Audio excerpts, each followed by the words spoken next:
Go, go, go, go, go, go, go, go, go, go, go, go, go, go, go.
Ladies and gentlemen, what is up, what is up, what is up, what is up, what is up, what is up? Good morning, good morning, good morning, good morning, good morning. What is up? What is up, Bookie? What is up, Daba? Wait, let me make sure I'm not listening to myself. Yeah. What is up, Daba? What is up, Nightbot? What is up, Ben Eck? What is up, Shadow? What's up, everybody watching? I appreciate it. Thank you for being here. So today we're playing, obviously, you guys already know, Neon District. And let's see what's popping here. Can we actually play right now? Can we actually play? Right now, I only see create team. That's the only thing I see. If you guys haven't followed me on Twitter, make sure to follow me on Twitter. Make sure you follow Neon District. Neon District. Go right here. Boom. You know, boom. Hit that follow. Unfollow. And then follow. Yeah? To do that, make sure you follow them. Make sure you go to their website. And also, make sure you join their Discord. Very, very cool community. Very cool community. I'm telling you right now. That's one of the... Oh, it's echoing? For real?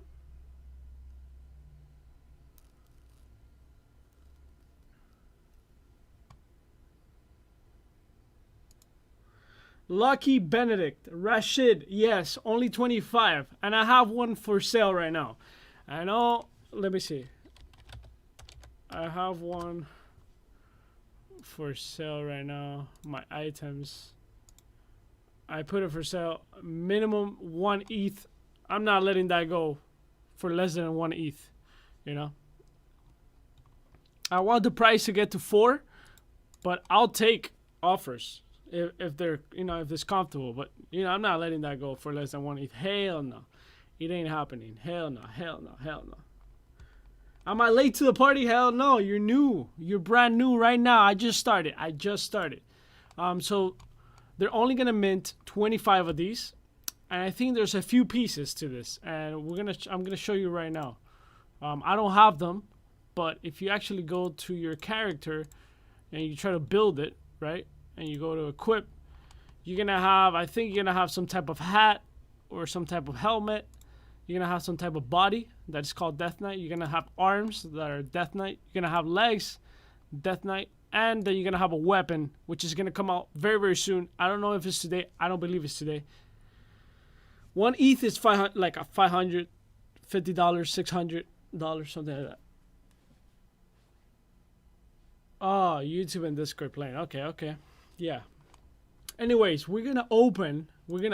I bought 100,000 neon, and they have it at a discount right now.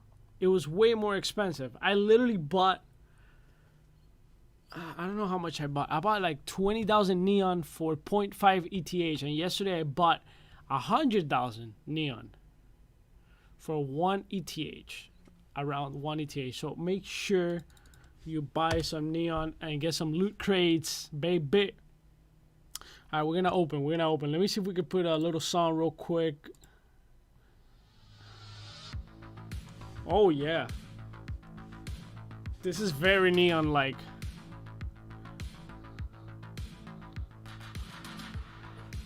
Yo, all right, here we go. Here we go.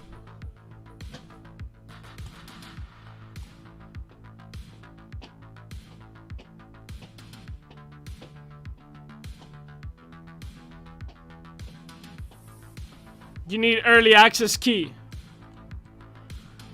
Early access key. You need this. You need one of these.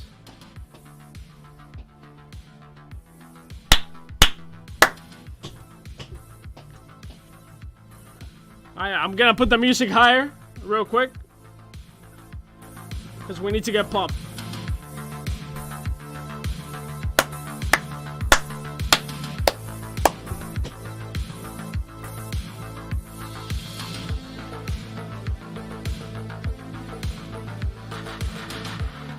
Yes, if you want to play the game, you need the key right now. It's not gonna be like that.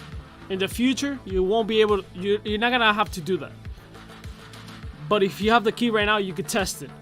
And the reason we do that is because we can't have everybody playing at the same time. When you're testing a game, you want a few people, a good amount, but you want a few people, right?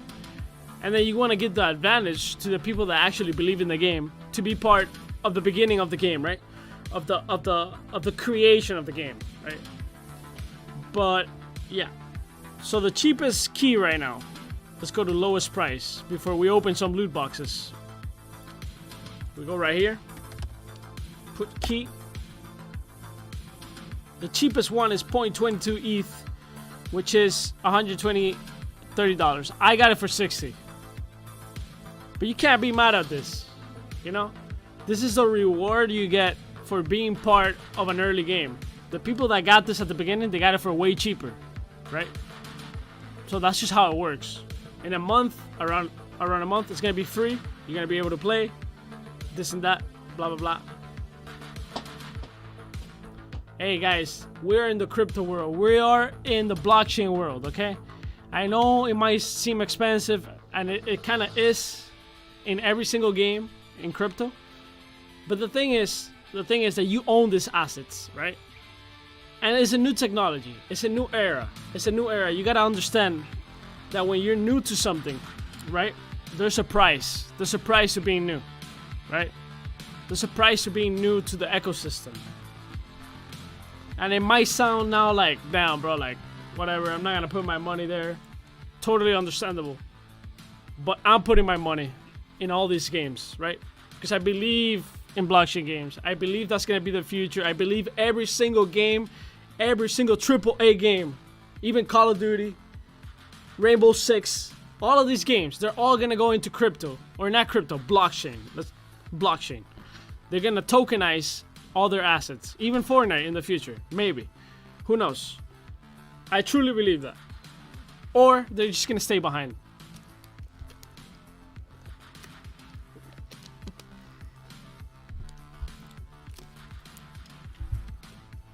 Yeah, I'm not really looking for returns necessarily. I'm more like, I wanna show people that there's a new world out there. Okay? So let's open some loot boxes. Let's get to it, baby. Alright, so I have 100,000 neon. I am going to...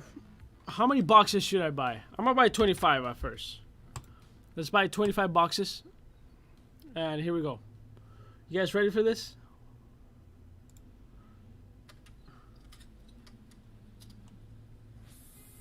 Which games do I believe the most?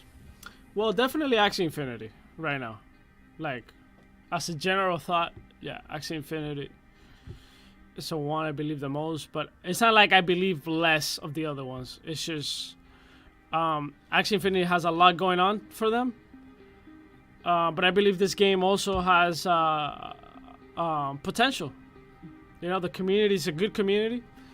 The people leading the pack in this game, the CEO, the devs, they're cool. They're always active. You ask questions, they're there. They have a lot going on in their Discord. That's how you can tell if a game has a potential of being successful. You want to see the whole package, right? You want to see the whole package. I said it before.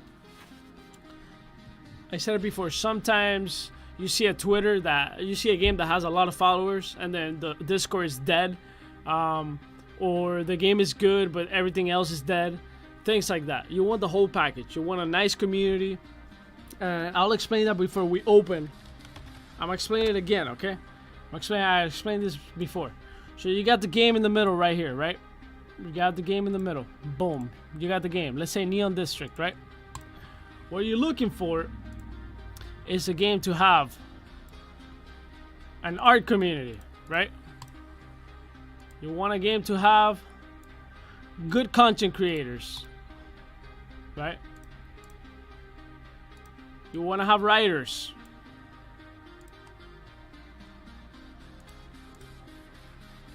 You want to have nice community members, believers, people that are always there to help. As soon as I joined this game, like a few days ago, somebody in the community, what's his name? Maybe he's here, maybe he's here. His name is Lucky Benedict, right here. You see, this guy, right here. He helped me so much, right at the beginning. He's not a dev. He's just a community member helping. Okay? So, you want to look for that. You want people, you want nice community like that. So, art, content creators, writers, community members, and then you want devs, right? Like, people that are willing to help, that are not necessarily from the main team, right? Like, actually developers, people that are willing to do outside. And I think this game has a lot going on. And what that does is that it creates an ecosystem, right? And I'm not reading chat right now. Wait, boom, boom, boom. It creates an ecosystem and it just feeds, right? It just feeds. One feeds the other one. Boom, boom, boom, boom. And then you create this snowball. Big snowball. A green snowball. Boom, boom, boom, boom, boom, boom, boom. And then the game takes off. You see a lot of games that are good game, but they don't have this in the outside. They don't have it. You know why they don't have it? Because they don't support it, right? I know games that I made videos for. And they haven't retweeted, they haven't liked, they haven't said, yo, nice video, let's collaborate or whatever. Like, you need that. You need to support your artists, you need to support your content creators, you need to, all of that. So I think Neon District has that, and that's why I'm part of Neon District.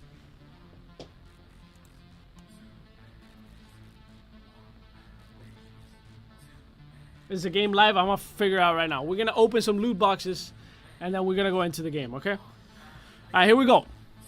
Boom.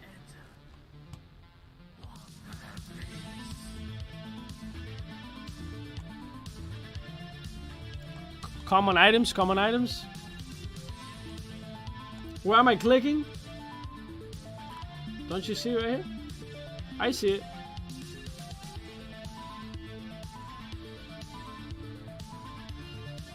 Next.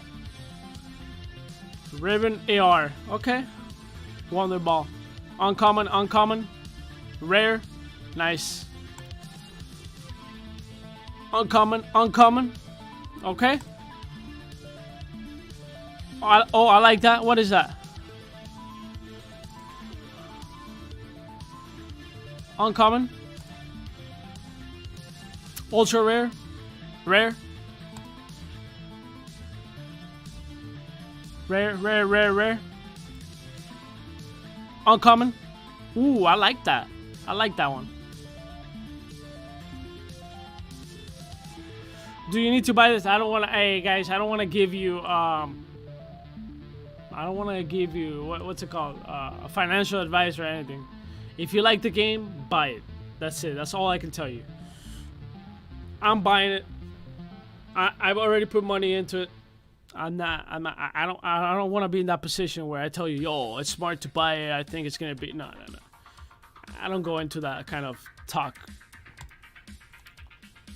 Ultra rare, rare, uncommon, uncommon, ultra rare, uncommon, ultra rare.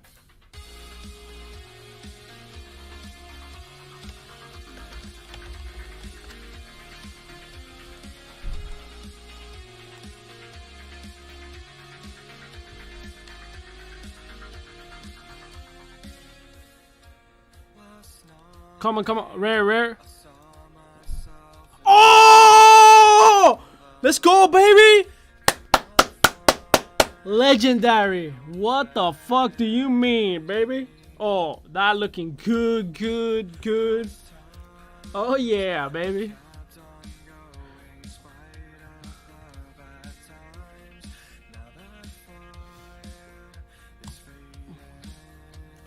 Ooh, that's fucking beautiful. Holy shit. That's fucking sick, dude. The art in this game is absolutely amazing, man. Oh, man. We got 10 more bucks, 9 boxes to go. Oh, legendary! Oh. Oh, look at that. Oh.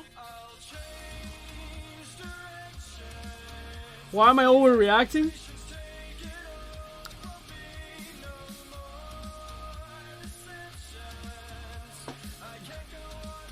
Because I can.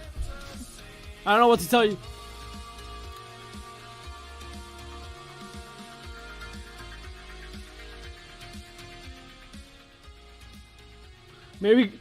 Maybe because I put $700 in this loot boxes. I don't know. And on top of that, I can, and I want to, and I feel like it. And it's my channel. I don't know what to tell you, man. What a weird question. Okay, ultra rare, rare, uncommon. Okay, not bad, not bad. We got 4 more to go. Ultra rare. Oh, let's fucking go, baby. I seen it. I seen it on OpenSea. I seen that one. Okay, okay, okay.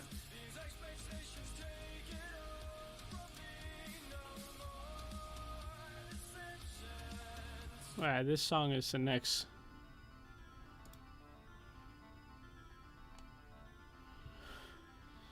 Guys, okay, when it comes to selling for a lot, I'm not really thinking about the money right here. I'm not really thinking about how much money I can make, you know, because the thing is that this is a new game. It's a new, you know, we're in blockchain. It's anything can happen. But you can only sell as long as there's people willing to pay for it, right? So if there's people that believe in the game and they want good gear, yes, you can sell it for a lot of money. But I'm not really thinking about that. That's short-term thinking, you know? It's short-term. Of course, I would like to sell it. But at the same time, this game just basically came out, you know, like, and it could become so much more. The game could become so much more. So I don't know. I don't really know if I could sell it for a lot of money. Yes, there's people that have sold. I don't know. Let's see. You can go right here, Neon District. There's people that have sold things for a lot of money, but you know, it's only valuable if other people are buying, right? So you see right here, when was the last big sale? I don't know. Something. Let's see, sales. Let's see. So I don't know. You should go into the game not really thinking like that, because then you're just gonna be disappointed if you don't sell anything. You see, this guy sold 0.25. That's not bad. Legendary.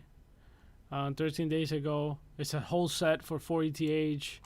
I think this is something that is never gonna be minted again.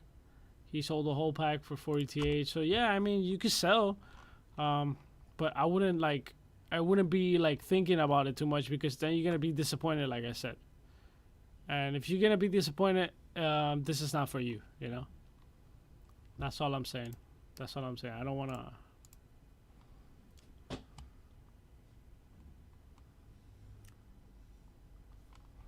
You know, I'm not trying to like. I'm just having fun. I'm having fun.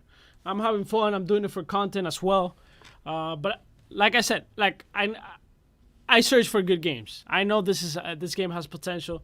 I like the community, so I'm doing it. You know, I'm doing it. I'm willing to spend 1 ETH, whatever. Like, I'm not gonna be spending 10 ETH or because I don't have it. But you know, I do what I can. Put 1 ETH. I help the developers as well. Like, by you putting that ETH, it's like you're telling the developers, "Hey, I believe in you. I believe in the game. I believe in the community. Here you go." Boom. And they could just keep going, keep building. I think this game could be more than just a card game, right? It could be more than a card game. Okay. We're going to buy more. 25 more boxes. You guys ready for this? Okay. Let's put some music. Just a sec. Shut up, Siri.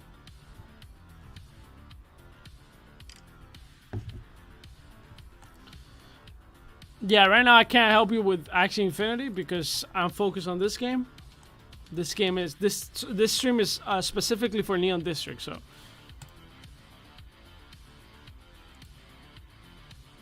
Oh, let's go! Death Knight! Oh my god, dude. Woo! Let me get a clapper. Let's fucking go. There's only 25 of these. I own 2. This is my second one.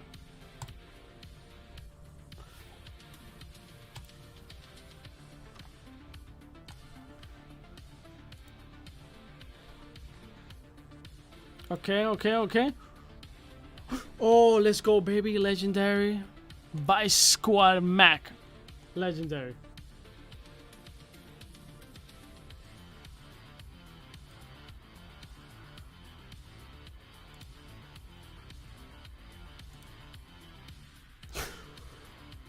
Oh, let's go, another one. Oh.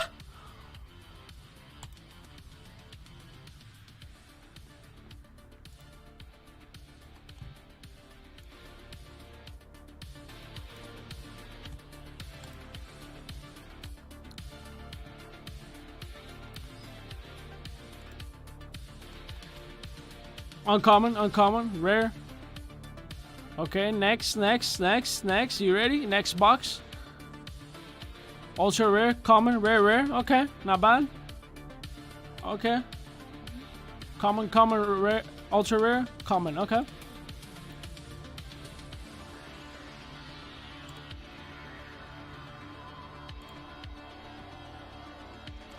Ultra rare. Oh, those are nice pants, dude. The music's a little bit too loud. Okay. How about there? Let me know.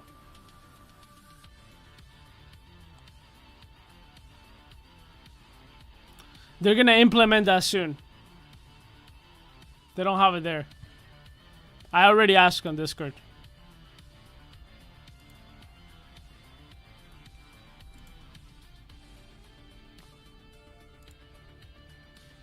Eric Espino.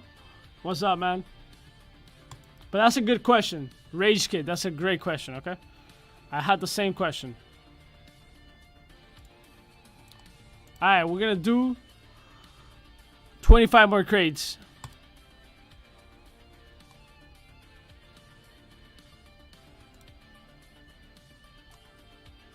Rare, rare, rare. Uncommon, rare. Next. Uncommon, rare, rare. And next. Rare, rare, rare. Oh, those are nice. Yo, the art in this game is absolutely insane. Hey, devs, you're in chat. Devs, you're in chat. Like, please. Please make this game more than just a card game. Please. Let's take this game to another level. The art is absolutely amazing. We cannot waste this game. I don't want to say waste.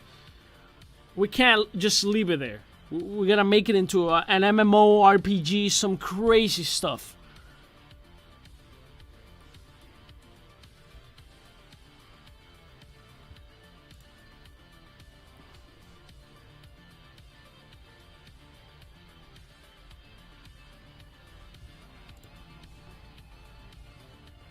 Wow, look at that art, man. Who's doing this art? This is absolutely insane art, bro. Holy crap. Ultra rare, rare, uncommon, ultra rare. Let's go. Uncommon. Bro, even the common, like, look at that, bro. Like, what a fucking amazing art, bro. I'm impressed. I really am. Look at that. Enforcer. That's a sexy ass outfit.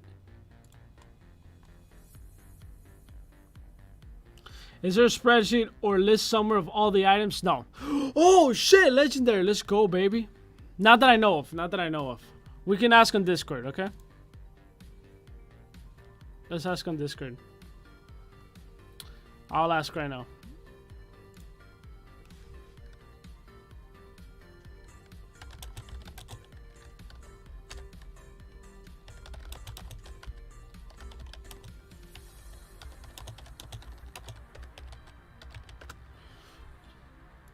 I'm asking on Discord, okay?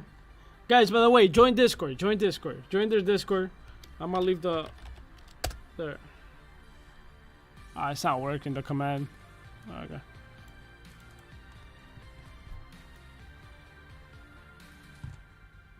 There we go. From the devs. Yep, we need to make a full library. I'll find it. There you go.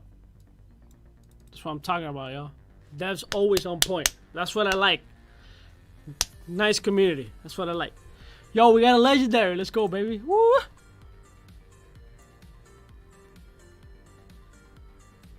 Oh, you did? Where you put it?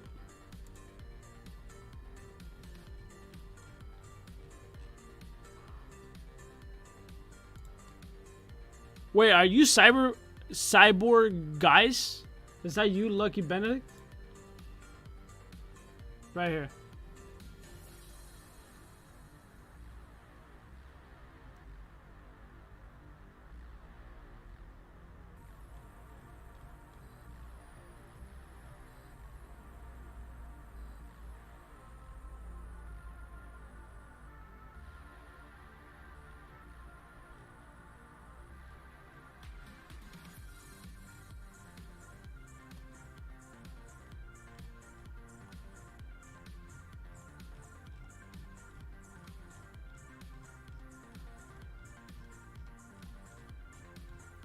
Wow. So basically we got 1,109 gears. Oh, you did. Okay. Yeah, I think the link doesn't pop up. I have it so nobody can post links, I think. But I'll put it. Alright. Van Dyck. Thank you for hanging out for a little bit. Alright, let's go back to opening this.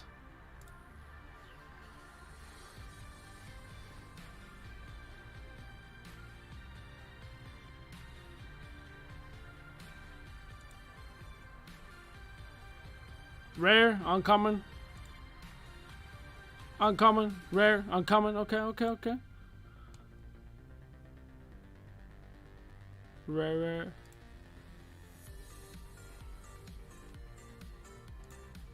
And oh, that's nice. That's nice.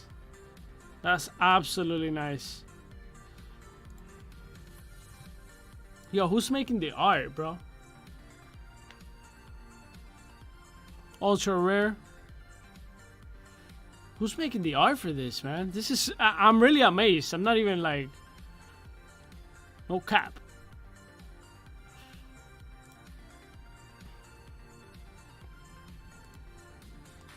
Alright, should we open another... Yeah, we're gonna open another one. We have to. Ultra rare.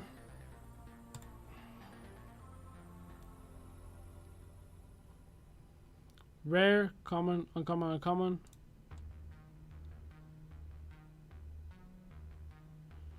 Rare, rare, rare, rare. Diego. Nice. I don't know who Diego is, but what's up, Diego? Go, go, go.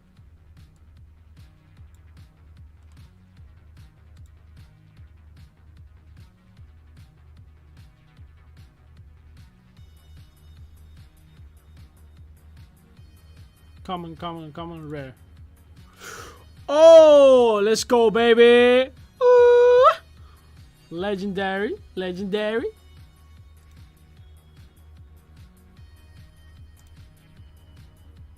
Ultra rare. Wow. Look at that. Riveter. Yeah, I would like to see how many of these there are, bro. We need to know that. That determines the value a lot.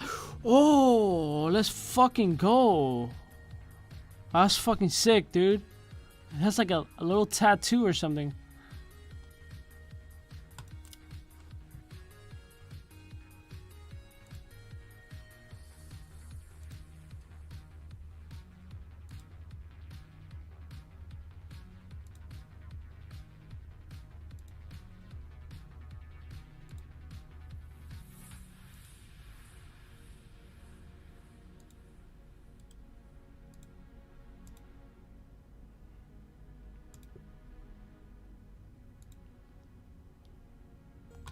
Boom.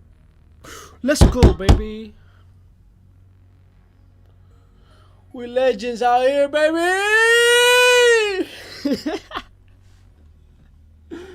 Oh, shit. All right. Let's actually play. Let's play. Let's set up a team real quick. All right, we need to make some characters. Get characters. How do I make it characters? Alright. Primary healers. Oh, I need to buy them.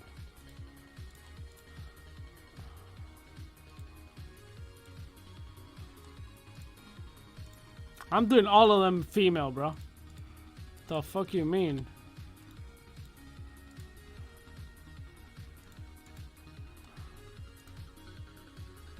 Hackers.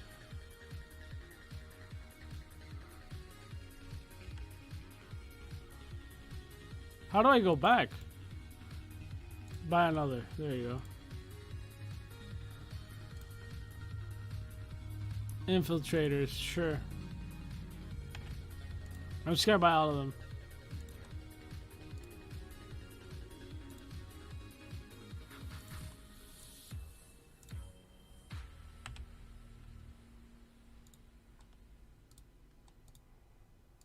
How do I know if I own them? I know I own these. Do I own this one? I don't know.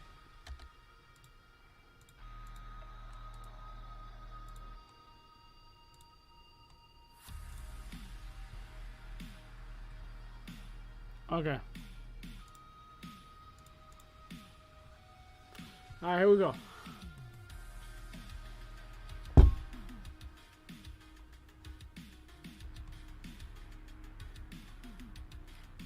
Yeah. If you go to the Discord, you can see it right here. It's pinned right here, somewhere. Where did he pinned it? Was it here? No, it's right here. It's pinned on this one. Right.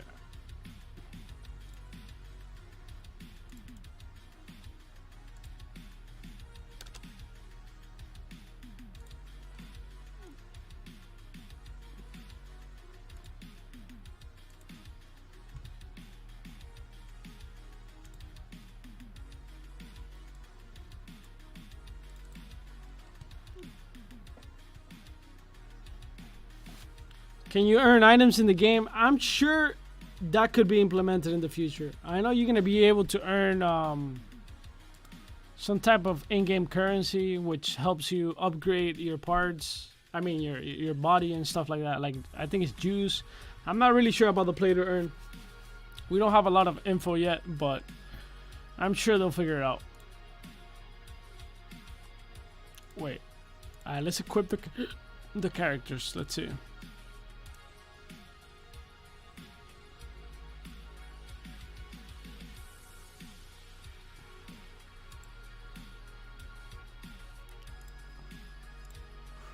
Look at that, baby.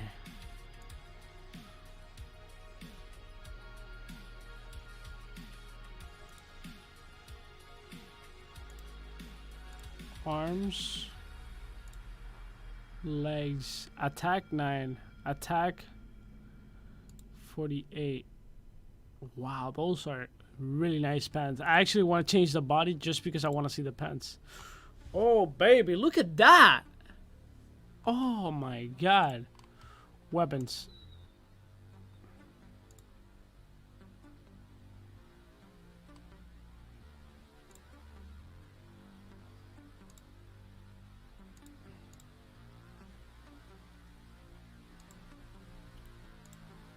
Wait, what?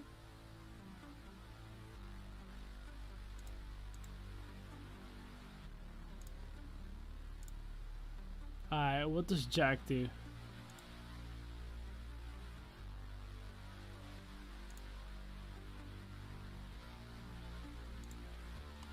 I'm just gonna equip anything right now. Fuck it. I don't really know what I'm doing here.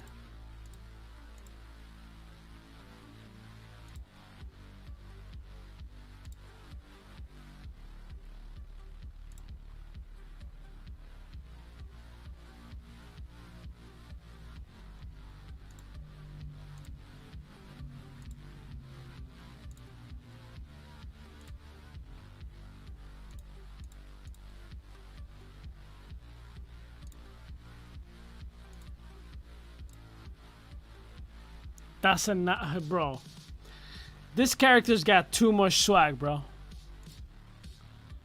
Like, what the hell, bro? Like, I'm actually so impressed with this.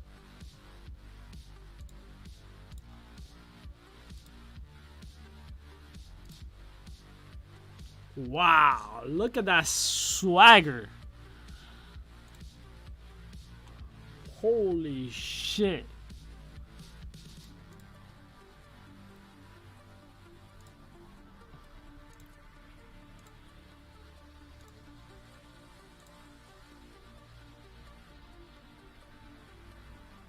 Alright, we're almost there, boys.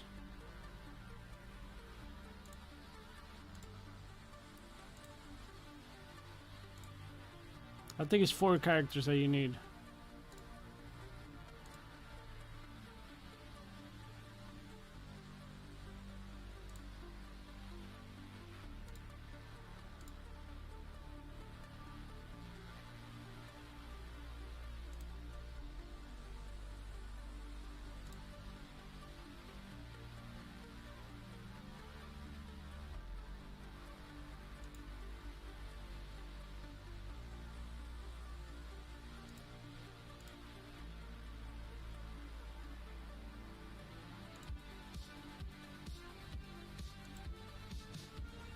Alright, there you go.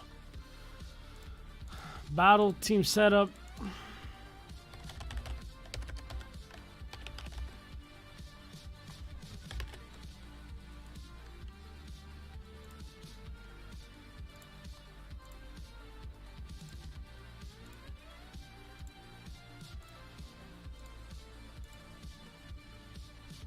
Alright, how do I battle now?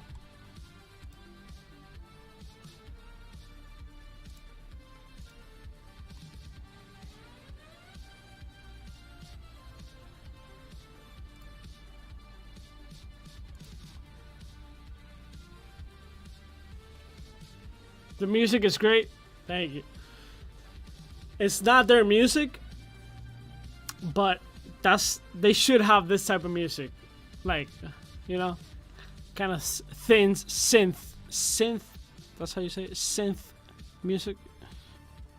That's why that's why I'm putting this type of music, as it goes with the game. Let's stop the music real quick. See if we got any sound.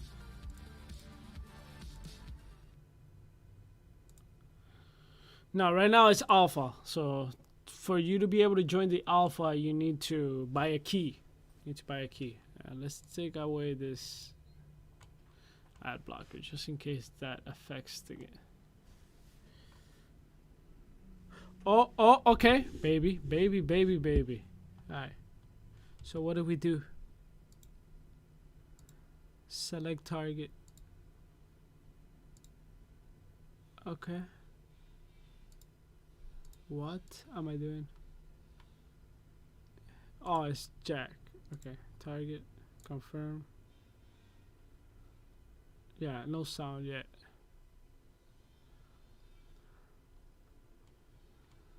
Now it's their turn, right? Or is it my turn? Defense. Self heals.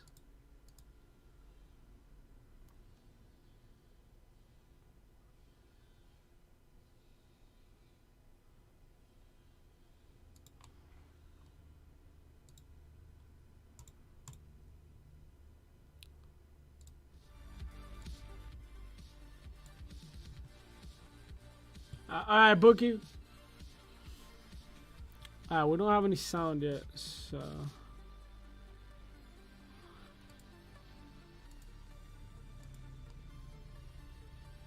+0 attack.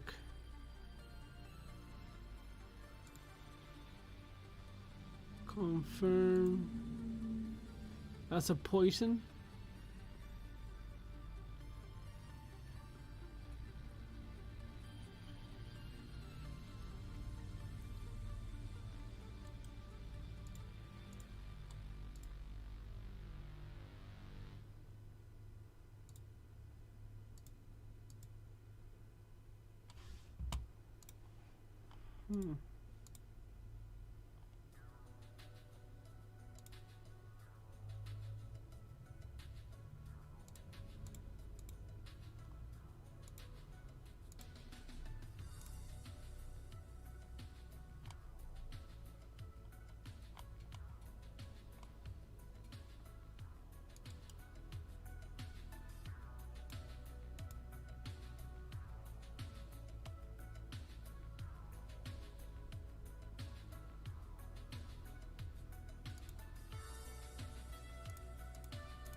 It's. I think I'm doing PvE. I think.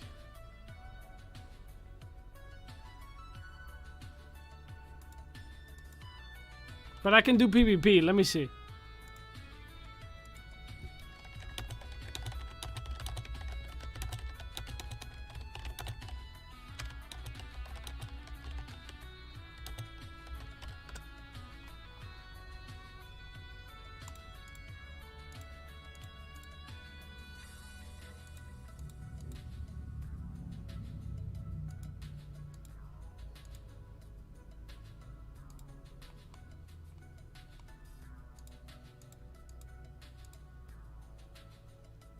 Whoa, I hit all of them. What attack was that? What the hell?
so boring. Thank you for your comment. I appreciate it.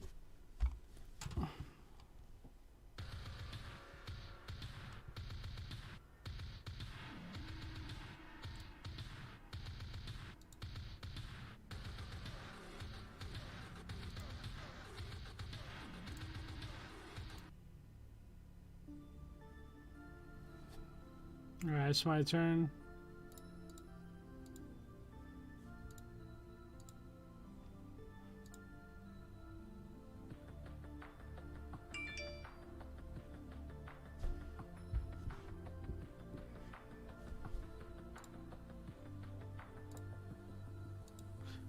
"20 attack and 20 attack outlet is battle. 20 attack feeling it." So I got double feeling it? Why is that though?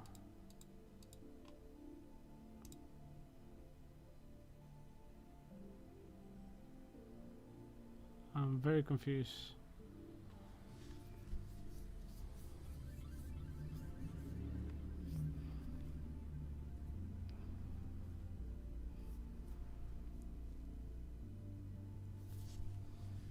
I'm about to die.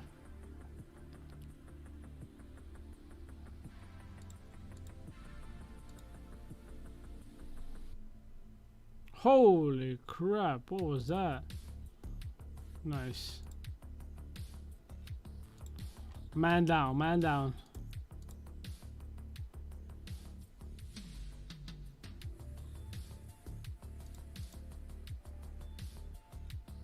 Target ally gets shield. Okay.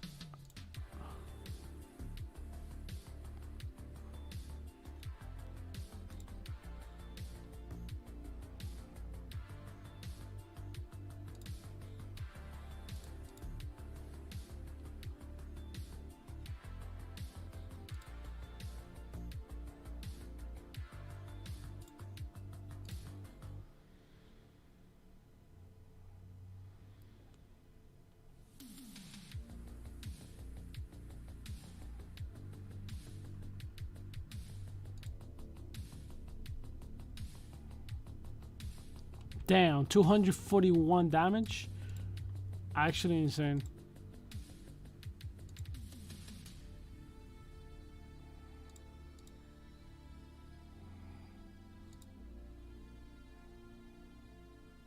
That's a nice setup. That looks fucking nice.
Holy crap, that hits everybody.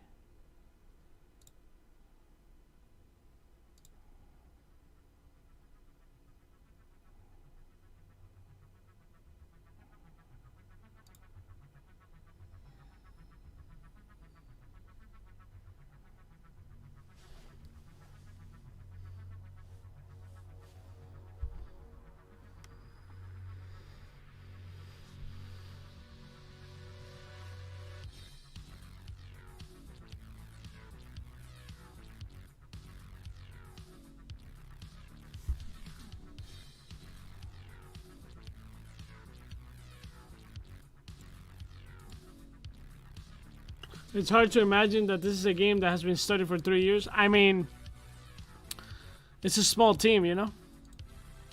There's a lot of work to do behind the game.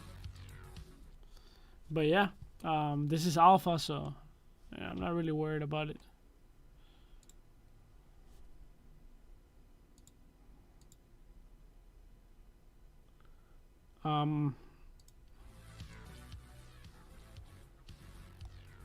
I feel like with this concept, you could take it to another level, right? Like, it doesn't have to stay just like a card game, right?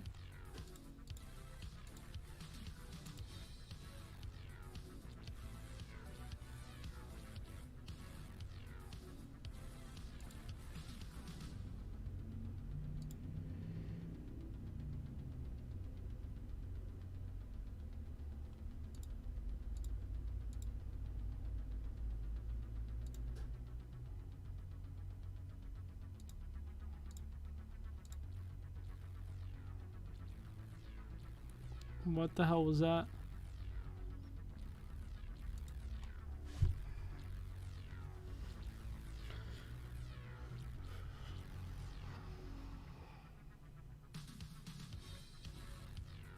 Oh, I'm dead.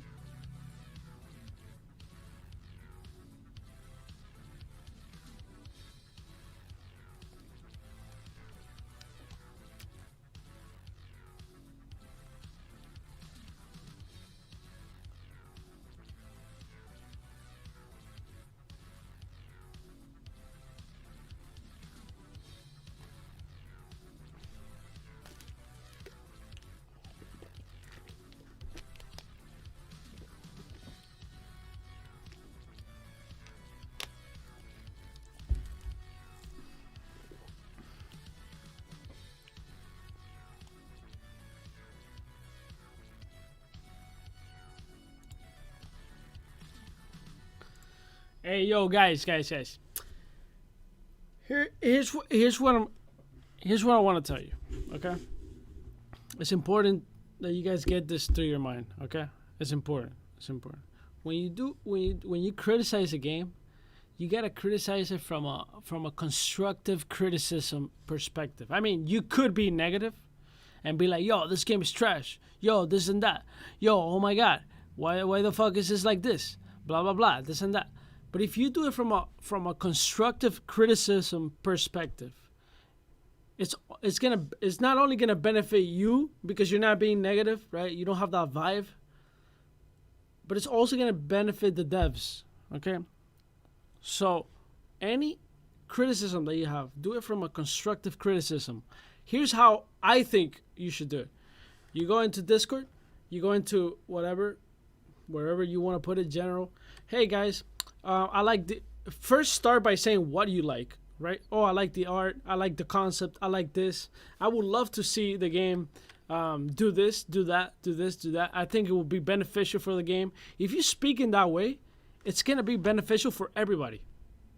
But if you speak in a way like, yo, oh my god, this shit is so trash, it takes forever, this and that, or whatever, like it's just not constructive, right? It's just kind of like, fuck, you know?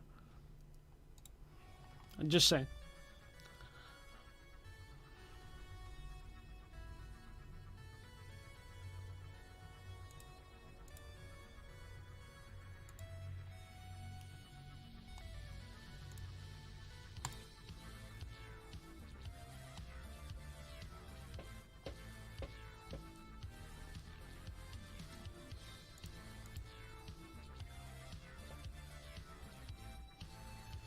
Damn, I haven't even killed one of their...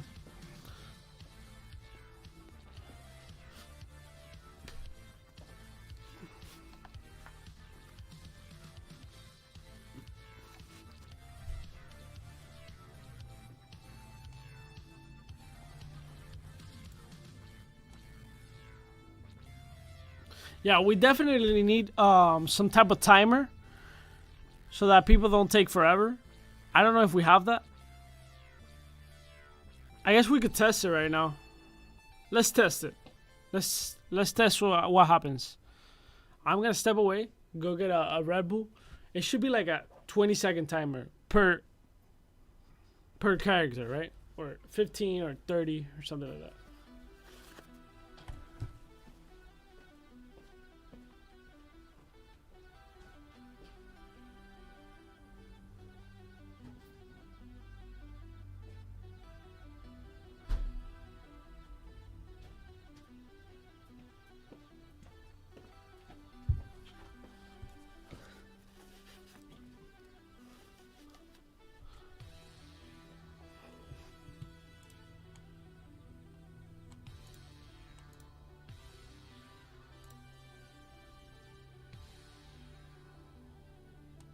Seems boring.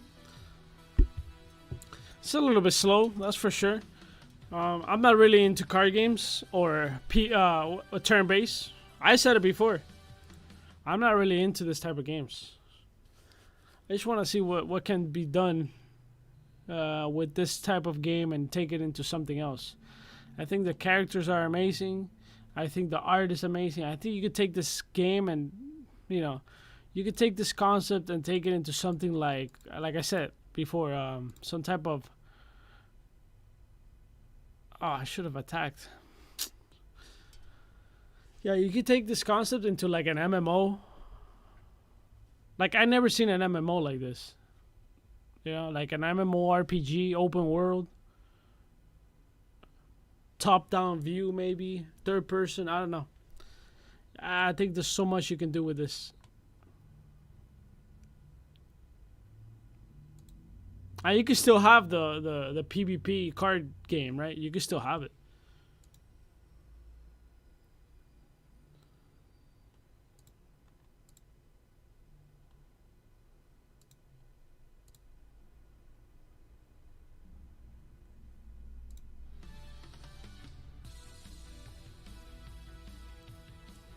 And they're open to that possibility.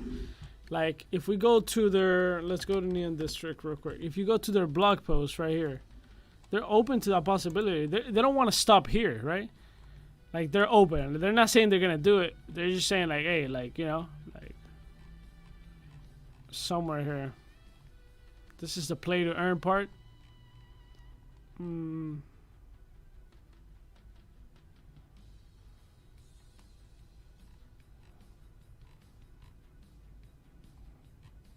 I read all of this. Somewhere it says it.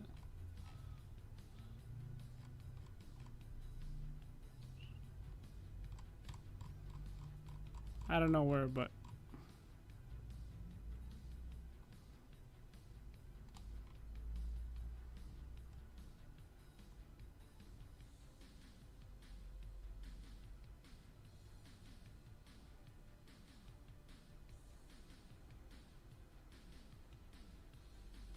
Look, right here, Neon District is more of a cause than a game.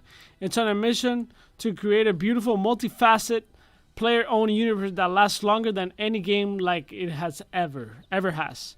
And now, after 3 years of hard work, we see part 1 of that mission coming to life. So this is just part 1. This is just like, this could become way bigger. There's something else somewhere. I'm trying to skim through it.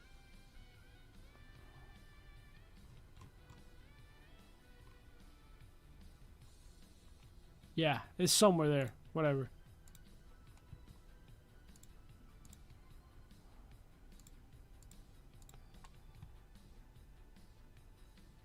I know.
Yeah, I think there is. I don't know the time limit though. If you don't play, it'll play by itself. It'll automatically play, I think. I don't know the time limit though. But we should have quicker battles. That's for sure. I agree with that. Whoever said that in chat, I agree. That's point one. We could start doing. Let me see notes to improve. Okay, and these are things they already know. Okay, but we could do it. Let me attack first.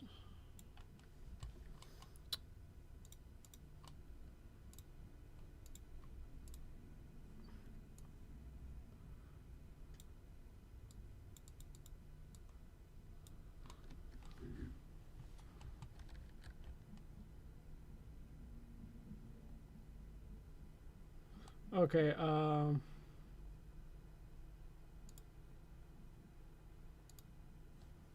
here you go. Let's see. Number one, faster.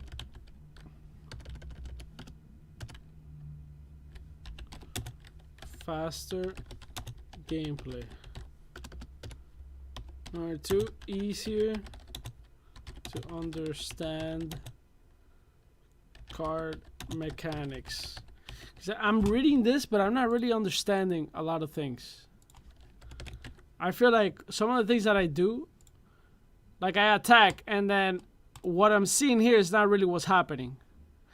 Deal 150 piercing damage to target enemy, temporary too. Like, what does, you know?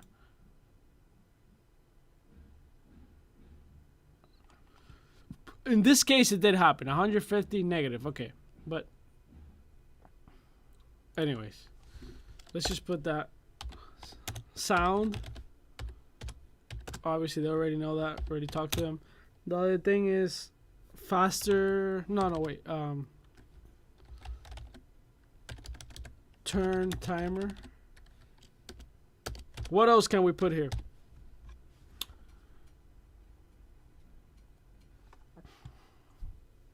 Any other ideas? Let me know.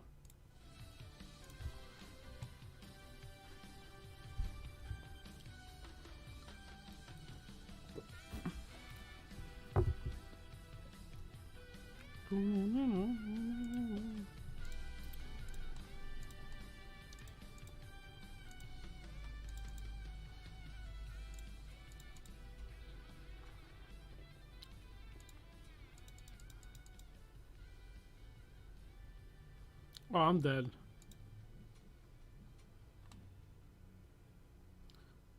Something regarding the corpses? What would you like to see? They're disturbing. I kind of like that they're on the floor. I'm gonna be honest with you. But I guess they could turn into something, right?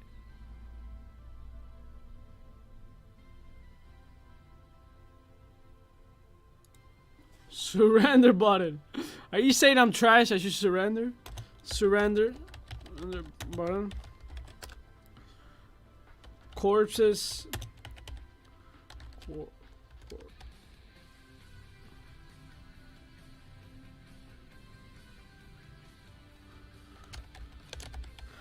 Corpses maybe disappearing or turning into some type of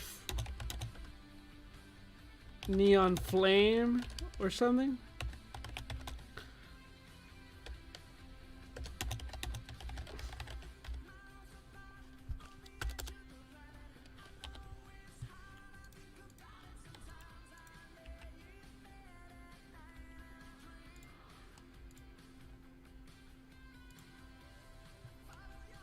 Okay.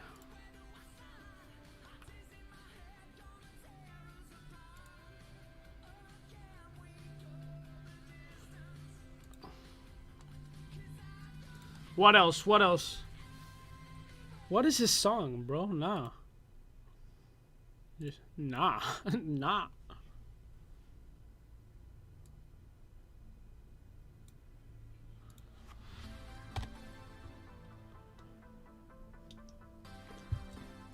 What else can we do? Let's do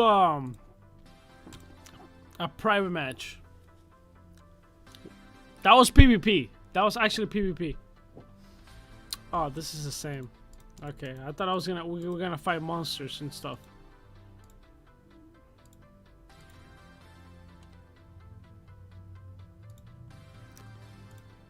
Anyways, I'ma open.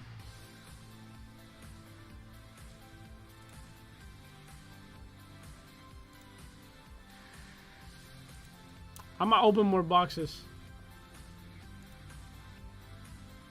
I don't know. I don't know if you could do critical hits. That's a good question. I'm pretty sure you can. Like, there has to be. Like, there's so many weapons and stuff like that. We just gotta read through them, right? Like, every weapon has an attack. Look at that. Like, so many attacks and stuff. And if we go to armor.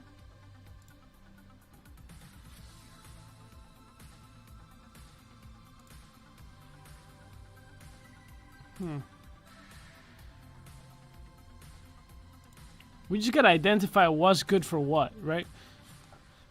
By looking at the defense.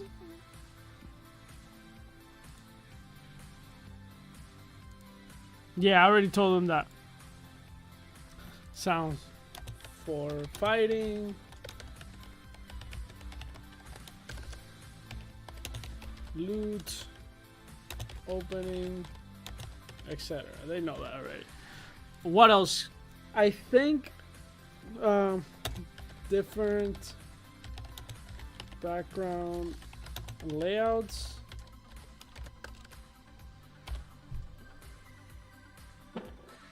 Oh, I just farted. How many copy of the same item can you have? As many as there is. Right? Like, I'll give you an example. The Death Knight, there's only 25 of these. So if you got 25, you got 25. I got 2, right?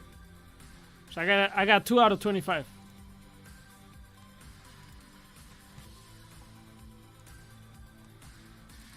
Alright, let me see something.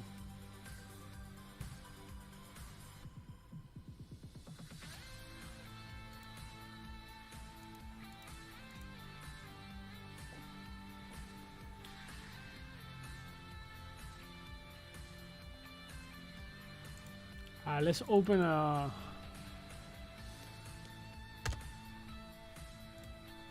Let's open another 25 loot.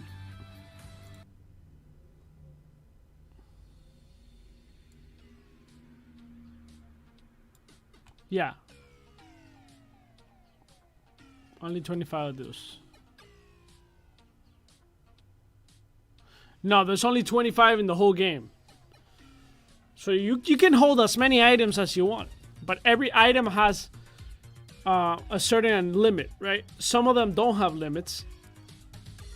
Like, there's items that there might be like 1,000 of a certain item, so you could have 1,000 if you want.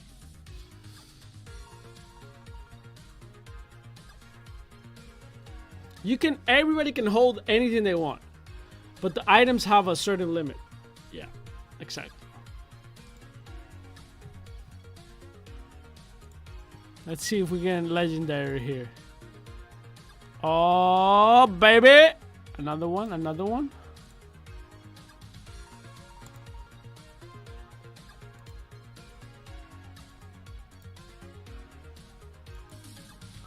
And the thing is that you can rank up your gear too. So even if you don't have a legendary gear, you can rank it up.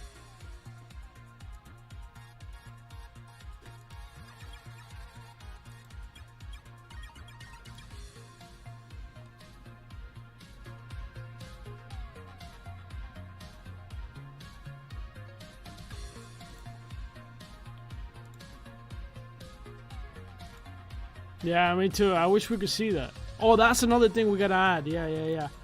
Yeah, great thing. I already talked about it, but it's good to have it on.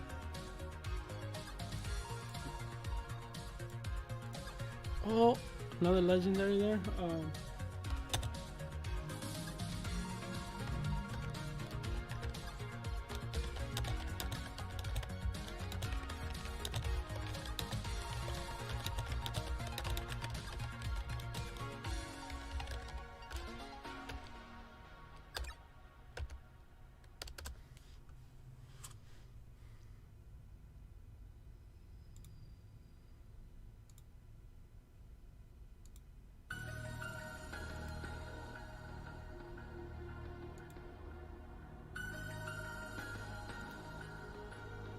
No. Should we buy more? Yeah, one more. Last one. Ooh! Legendary? Legendary? Okay.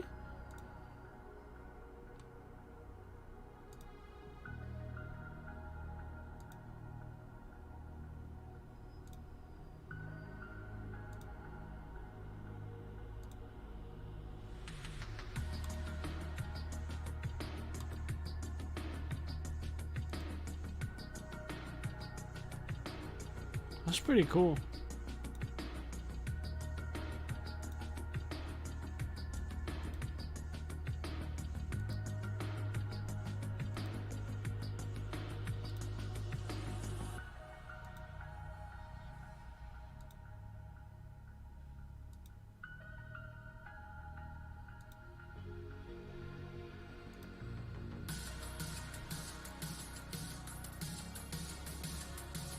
Another legendary.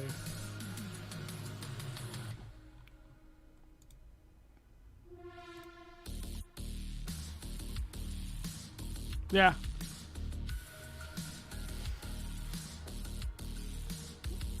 Gods and Chain, for example, have multiple copies. You can upgrade them. Wait, you can upgrade them. You could upgrade your gear. Not level 5 though. Legendaries are level 5. But like this one's level 4. You could just level up.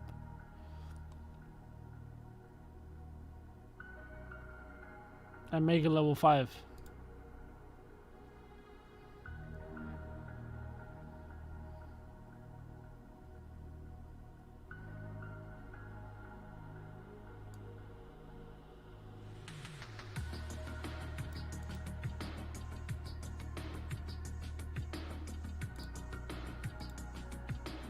So you can make a bad gear good.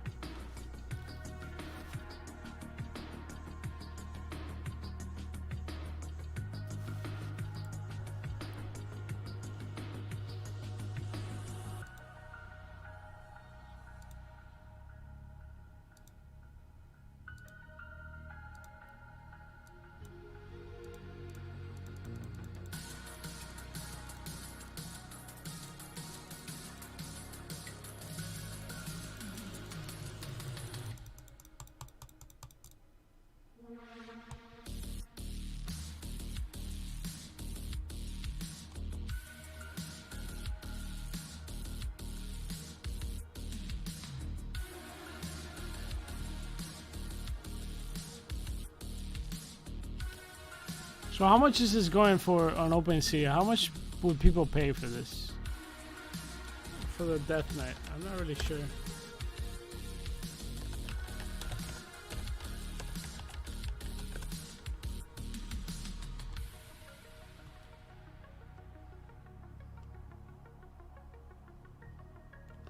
So Death Knight is one, at least on OpenSea.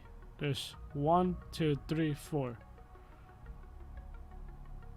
Plus 5 I have. Yeah, this one's sick though. The top part.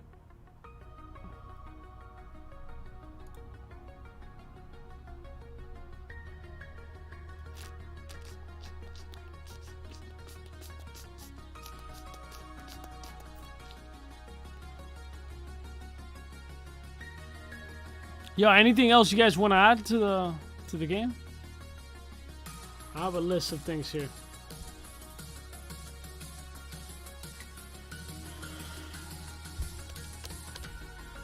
I'll just put it.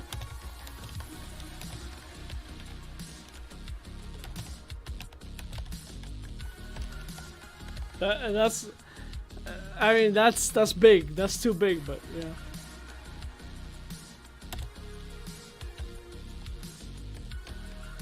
No, whatever, man. I'm just gonna put it. Open world MMO RPG.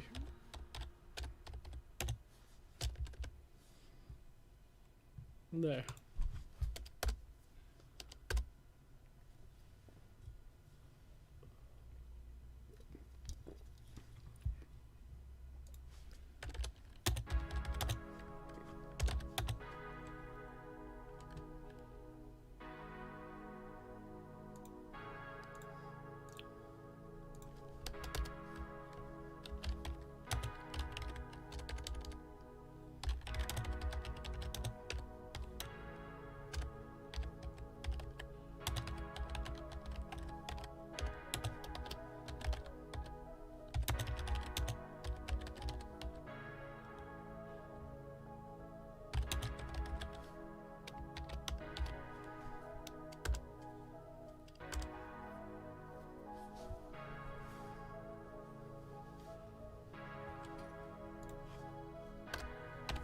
What else can we think of?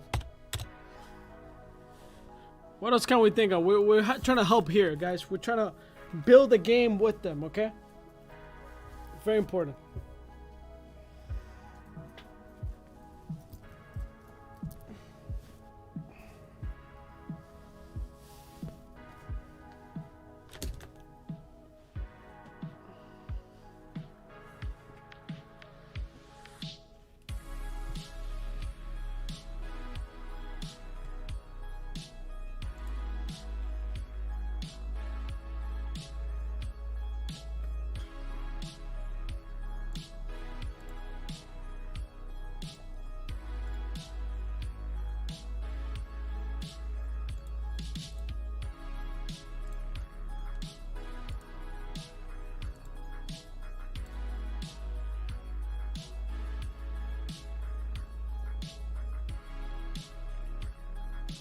Do I see how many boxes do I have?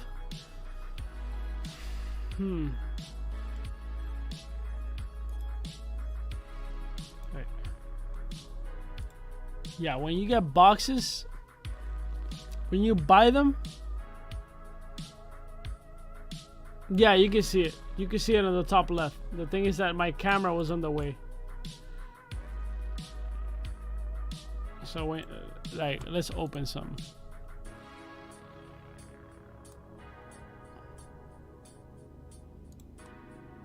You see it right there.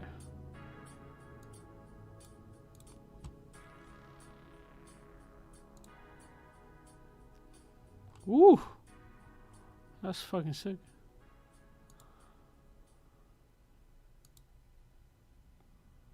Yeah, it would be sick.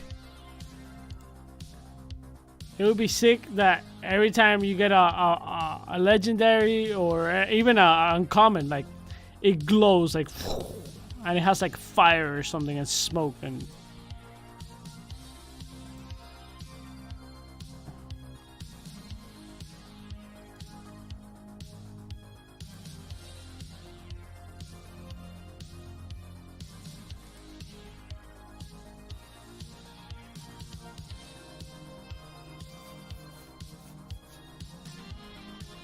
Yeah.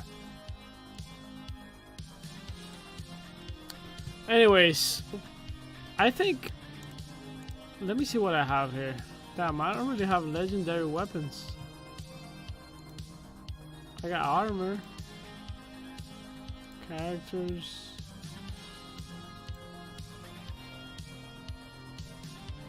I could send gifts. That's a sick gift. Give me your emails. I'll send somebody a gift.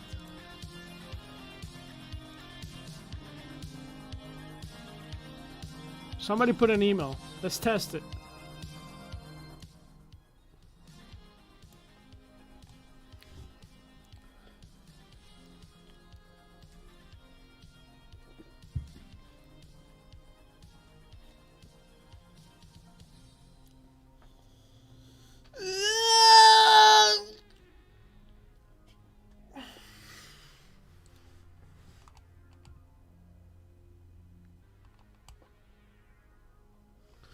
That's a sick one. Maybe a reward when you complete library of items.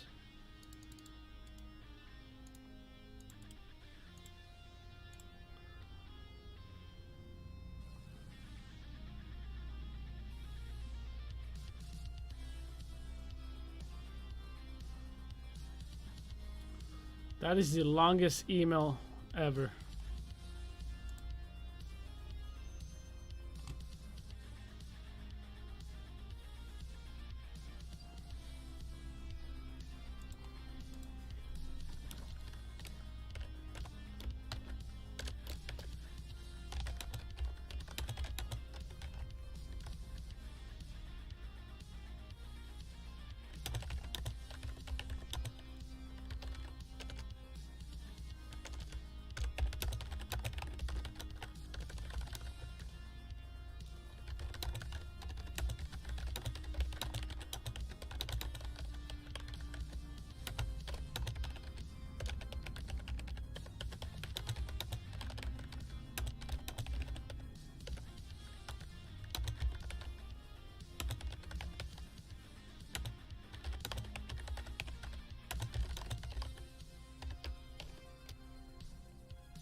We got an error, guys. We got an error.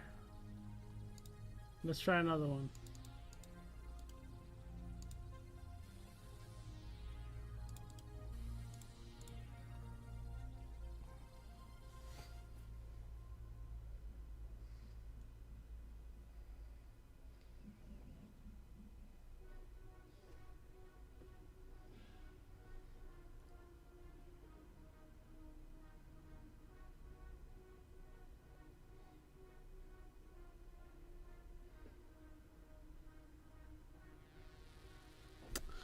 Oh, it's for people without accounts. Okay.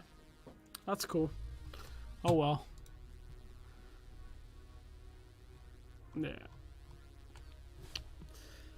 I like that. I like that last one. I like this one a lot. If you complete a full item list or a set.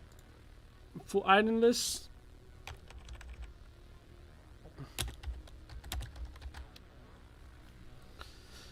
You know why? You know why this is good? This is a great idea. If you complete a full item list or set, you get a reward. Because it incentivizes the market to buy and sell their items to achieve that goal, right? So if I know people are looking for a certain item and I have it, then I'm just gonna like try to sell it, right, to those people, and then everybody's just kind of like trying to buy and sell to complete their items, right? To complete their sets, so they can claim that reward. That reward, that reward should be limited. It should be limited, but it incentivizes the market to move, you know, to buy and sell and to get the market moving. So that's a good one. That's a great great addition to the list. Any other? I'm interested. I want to make this game better. I love the art. I love the art, man. I love the art. I want to make it better. I want to move on from just PvP, a battle, right? I really do want to move on from that. Hopefully the team actually wants to do that. I mean, I'm here talking like I know what the fuck they want, but hopefully they actually do want to do that. Let me see. Let me try to find it for you guys. Deck builder.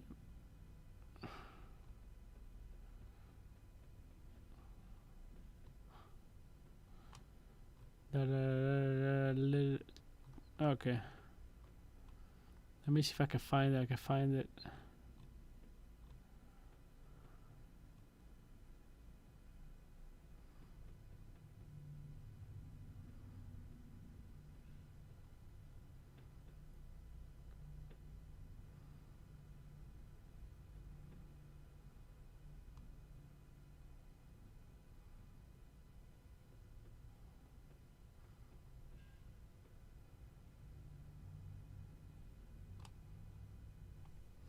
Following the release of Neon Pizza, we're going to introduce new active ways of working a contractor within Neon District, this time by finding and accepting dedicated missions from mission givers. Campaigns and missions introduce the traditional single-player RPG experience that Neon District was originally designed for, and would add even more ways to play and earn Neon. In these missions, you'll explore a series of combat scenarios with certain objectives to get a fat payout of Neon and gear. So somebody asked in chat earlier, can you earn in gear? There you have it, Neon and gear. Unfortunately, Neon is not a cryptocurrency. They should make it a crypto. Add some liquidity, something, I don't know. So we could actually earn from the game, right? What do I think of actually banned accounts? I don't know. What happened? If they did something wrong, they should get banned. Period.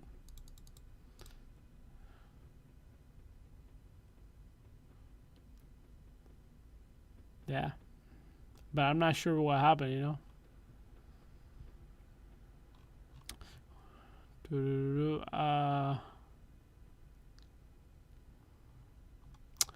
Bro, where is it that they talked about it? I don't want to read through all of this again.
Yeah, but why?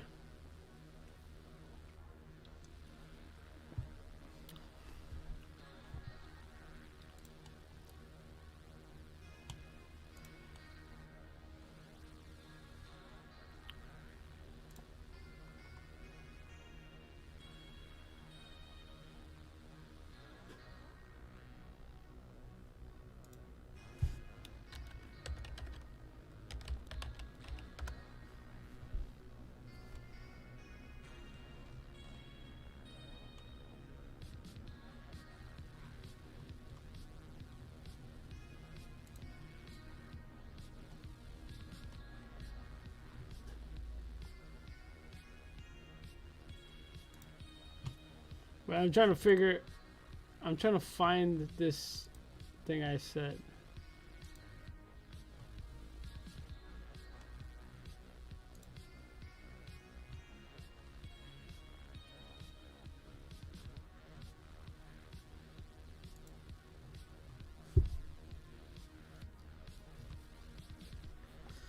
I need to reread this, man. And I don't want to. What am I doing, bro? They said it here, bro. They said it in the article. Like, it's not only capture. Let's see. Capture RPG. Maybe it's another blog post.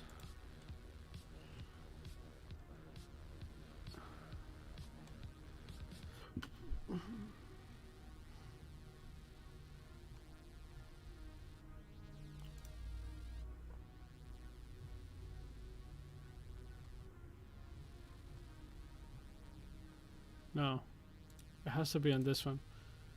But I'm lazy.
With the introduction of missions, the layout of the city will start to be unveiled, divulging the depth and breadth of a city 5 times the size of New York. What's up, Malsuasang? Dímelo. It's more of a cause than a game. Okay.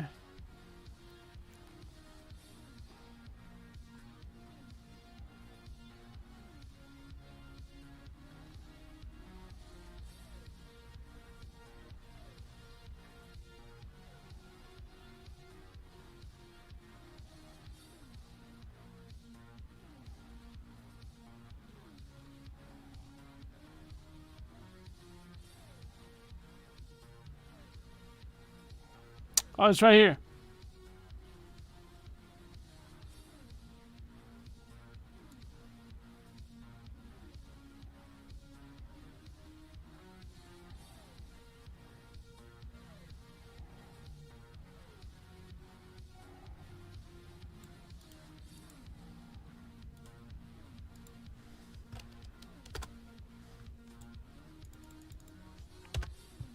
Right here, guys. Right here, right here. I found it. Because I was lazy. But now I'm not lazy, you know? I had to read through it. Alright, so right here. From this point forward, we're building Neon District based on how you play Neon District and what makes the most sense to explore. From real-time combat tournaments to tag team style cooperative combat play to land-based King of the Hill activities throughout Neon District and even to community-wide events that affect everyone. For those of you who are aware of the Origins coins, Eden, the Eden is itself a syndicate within Neon District, and we'll start to reveal what that means over the course of the next year. I don't know. We gotta explore this game more, man. We have to expand. We have to expand. I want to see this game expand, man. What's that new game that came out? Let me see. Dr. Disrespect map. Rogue Company. Yeah, there you go. Rogue Company. Bro, you could literally make this game. You could go like into something. Let's put trailer. I don't want to get DMCA'd.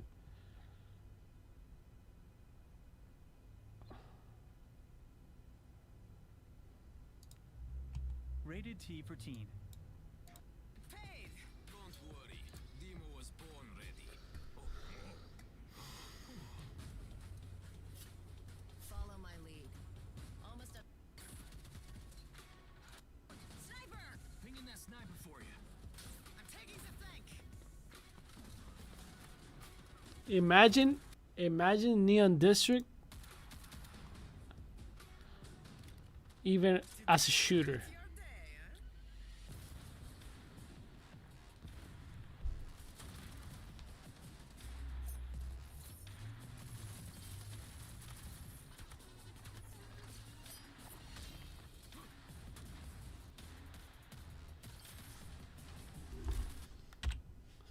Let's see.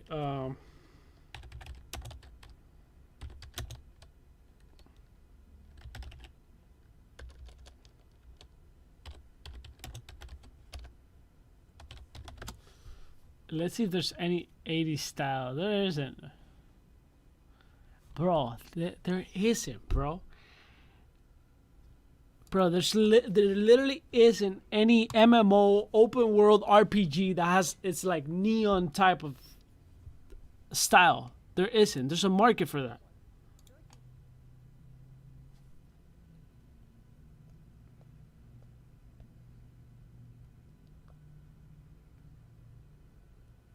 Oh, so they do blockchain analysis. That's how they find out.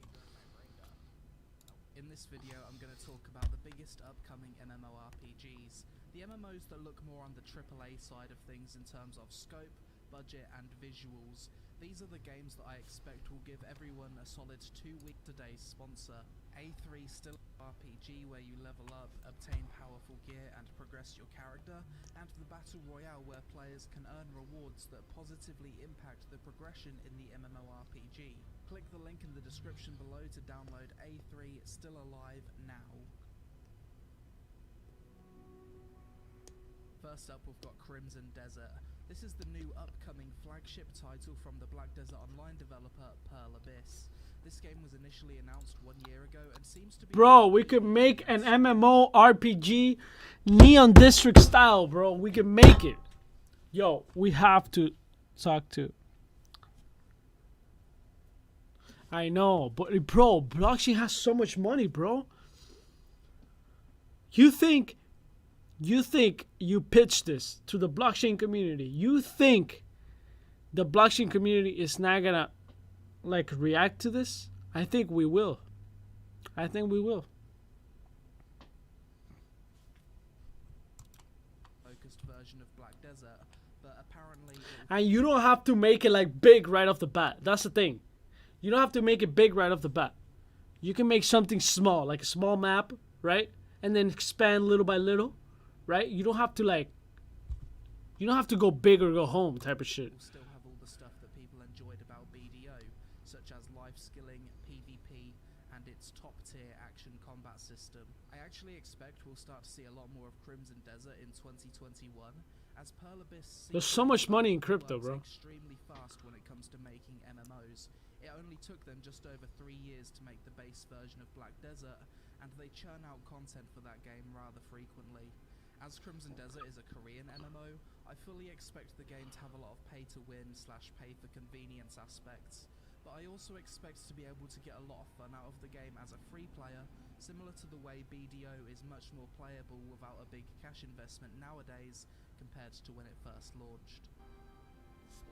New World is an upcoming open-world MMORPG by Amazon Game Studios that's currently expected to be released in spring Mao. 2021, Amazon. following quite a few delays. So much money there. Both the alpha and beta of this game. I had a decent amount of fun with it, but there were so many fundamental game-breaking issues that the delay was absolutely needed. It's kind of hard to say what New World will actually be at release. The game started out as None a of these games are on the sandbox blockchain. survival PvP They're MMO, all but worthless. over time it seems to be You know, they're transitioning into more amazing of a games, standard but they're theme worthless. park. Regardless of how it ends up, I think New World will be a game that, when finished, will give at least 1 to 2 weeks of fun and get better over time with expansions and updates. As of September 2020, it was announced that Arcade 2 is in development. Bro, and all being of these led by Jake MMOs Song. take place like in the 1800s or some shit like that. We need a neon MMO. That's it, yo. That's it. That's The it. lead developer for I'm Lineage set on 1 that. and 2, as well as Arcade. We need a don't neon know a whole MMO. lot about Arcade 2, other than there's currently over 50 developers working on it. The game is being made in Unreal Engine 5 and aims to be a true next-gen, large-scale AAA MMO. Wouldn't you that's guys a like to see that? combination of Lineage What do you think, and Blockchain WoW. Bobby? Given Jake Song's history, I expect Arcade 2 will have an aspect of castle sieges and large-scale PvP, but also feature world bosses, lots of grinding, and a long-term sense of progression. Hopefully they've learned their lesson from the fundamentally awful labour system that Arcade 1 had. As for the release date, we're currently looking at roughly 2022/2023 for this one. Ashes of Creation is probably the most highly anticipated upcoming Western fantasy MMO at the moment, and there's good reason for that. On paper, this is one of the most ambitious MMORPGs ever attempted, second only to Star Citizen. If you've never heard of it before, Ashes of Creation is aiming to... Yeah, but Cyberpunk 2070 is not an MMO. It's an open world RPG, but not MMO. MMO means that you're playing with other players. That's where Cyberpunk 2070 fucked up. They literally fucked up with that. You had to make the game like GTA, but Cyberpunk. That's it. But no, they decided to make a single player that is open world. Who the fuck wants to play open world? Like, you could play it for 1 or 2 days, open world, whatever. Like, yeah, I said, what do you think about an open world MMO Neon District? Yeah, exactly, Eric. So, like, it's an open world RPG, but it's bullshit because you can't play with other players. Yeah, the thing is that Ember Rock is top-down view, right? It obviously is going to be a good game. I talked about it. It looks like a good game. I saw a preview on it and everything, but it's top-down view. I mean, you can make this one top-down view.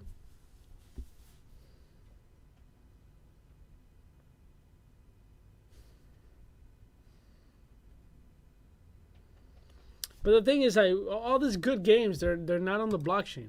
So I don't even care about all these games. They're amazing. Oh, look, how amazing. You're building your whole thing. Oh, wow. You spent 3 fucking years playing. Oh, my God. And then you own nothing. Like, fuck, man. You know? That offers content for come both to PvP blockchain. and PvE players in the form of dungeons, raids, world bosses, sieges, open world PvP, guild vs guild, battlegrounds, player housing, and so on, all tied together by the game's innovative node system in which players build up the world. 2020 Still not has blockchain, actually been though, a great but year for Ashes of better. Creation and has shown significant progress over previous years with many core game systems. But Cyberpunk is first person. It's not third person. with Neon District, you can make it like this, like third person, right? Like third person view, right? Systems working, people having tested the game. So it and would be a this different project style. No longer seeming like a pipe dream.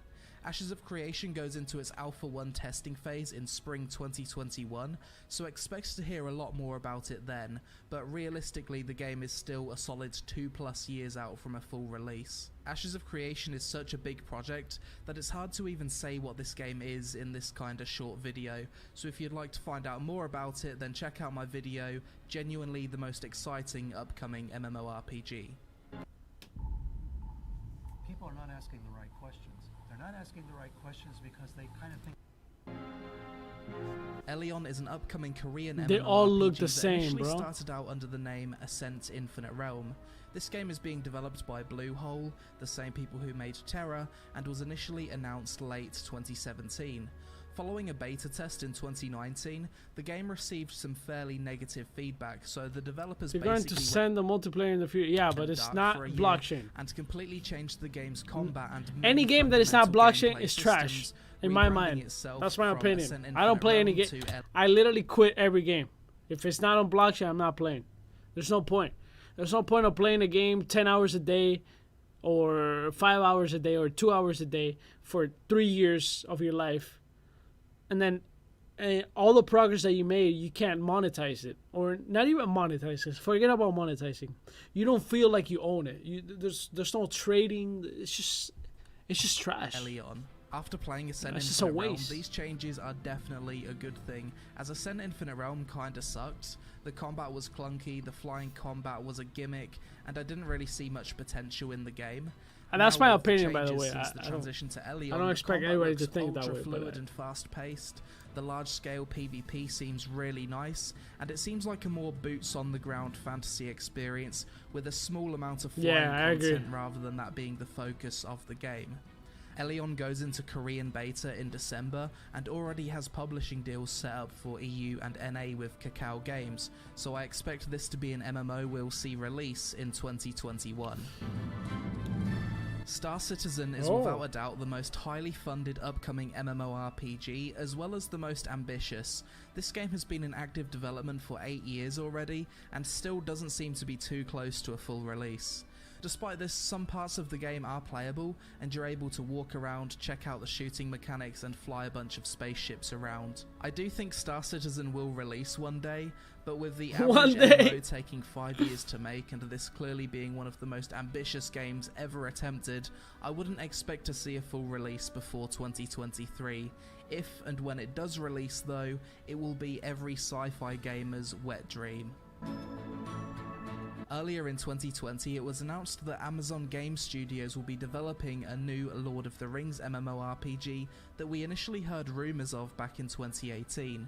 We don't know a whole lot about this MMO other than it will be set long before the events of The Lord of the Rings, so it's essentially set in the world, but the developers have a blank slate when it comes to story. Other than that, we know AGS plans for the game to have a unique art style with breathtaking visuals. Even though not much is known about this game, it's safe to say with such a big IP and the manpower of Amazon Game Studios, this is intended to be a pretty huge upcoming MMO.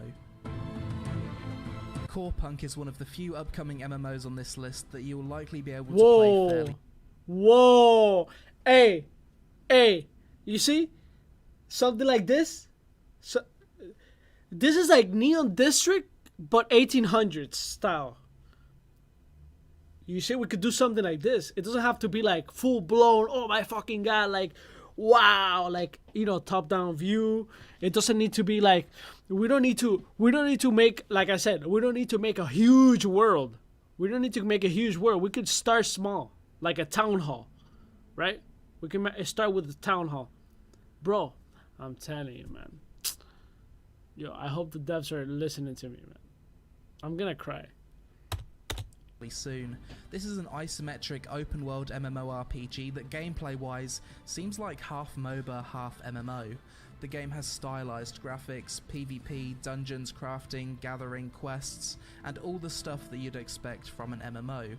This game isn't the most high budget ambitious game on this list, but from what I've seen so far it seems to be well animated and fairly polished, so I'm actually excited in checking this one out. Expect closed beta sometime December 2020 and a release sometime in 2021. Project TL is an upcoming isometric MMORPG by NCSoft that's gone through many delays over the years. Yo, Zan, I don't want to do that. I'll explain why. Very easy reason. The play to earn mechanics in every game is always changing. Always changing. The reason why items sell or don't sell is always changing. It's something that you gotta keep up with the market. I could explain how I make business, but especially with items, it takes time. Like, you put an item for sale and not necessarily it's gonna sell, even if it's a good item. So I can make a video like that, right? But then people get mad, and I already done videos like that, and people get mad, like, and they start commenting like, yo, that's bullshit, you can't make that much money. And it's like, true, you probably can't make that much money because the game already changed.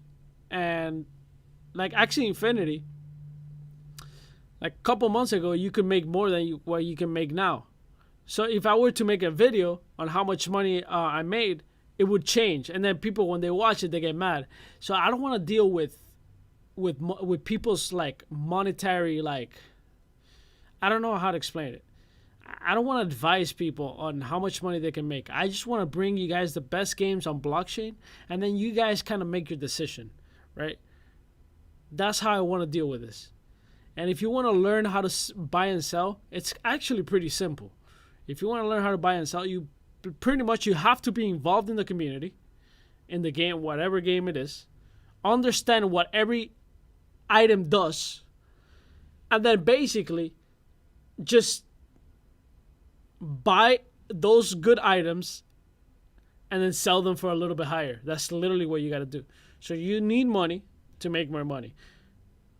That's literally how it is. It's that simple. And it's like, I'll give you an example. It's like understanding the real estate business, right? You start understanding the area where you want to buy. You look at how many, plazas are going to be built, how many roads, and how many restaurants are going to be around. And then based on that, you kind of like, okay, I'm going to buy a little house here. But you got to understand the ecosystem. And it's kind of the same thing with every single game. You got to understand the ecosystem, what people want, what people like. Sometimes there's items that people like, and not necessarily they're the best. They just fucking like it. They literally like it because they look cool. So it's very weird to make a video because that is always changing. And it's something I don't want to deal with. I don't want to deal with people telling me, you told me to buy this, you told me to play this game, blah, blah, blah, this and that. Nah, I'm good.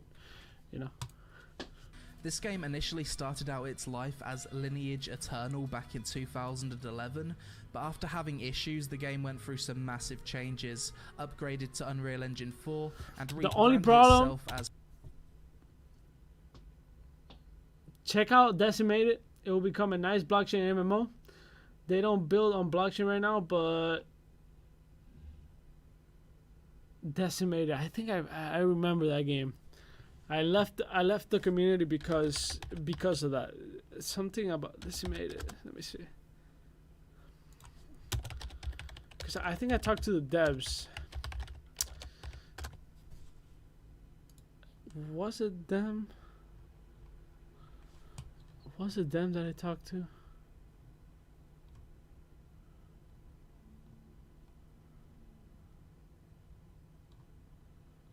No, I don't think it was them, but I remember this game, yeah. Oh, no, it was them, I think. Yeah.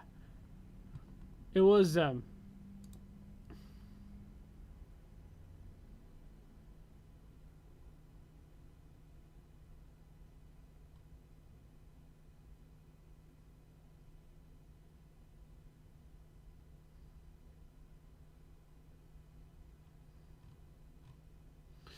Yeah, it was them. The thing is, I talked to the devs, and they basically told me, oh yeah, we're not doing blockchain because the regulations and all this BS, and I was like, really? Like, you're really gonna stop developing for blockchain because you're scared of regulation? He literally told me like, nah, we're like, the regulations, we're scared of that, or something like that. I don't know if he used the word scared. I would lie if I tell you that's the case. But I was kind of like, yo, like, hey, if you're scared of the new world, then you're not, So so basically you want the benefits of what blockchain could be, but you don't want to risk anything, right? As a developer, it's kind of weird, That's kind of weird to me. Like, oh, you want the benefits, but you don't want to be in it. Like, I don't know. I don't like that. I don't like that type of. But I was excited for the game, and then when he told me that, I was like, are you kidding me? Alien Worlds of Wax. Wax is the hardest blockchain to onboard. It's absolutely insane to onboard. It's so hard to get in it.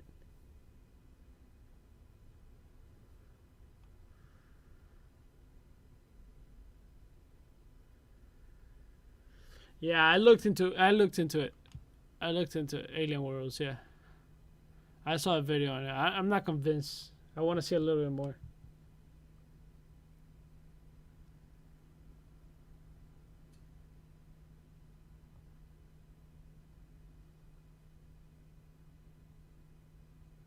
Yeah, exactly. If you want a better return, gaming is not. It's not the place.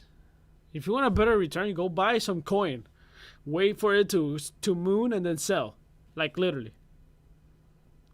But I want to be part of this ecosystem. I want to grow with the gaming community, right?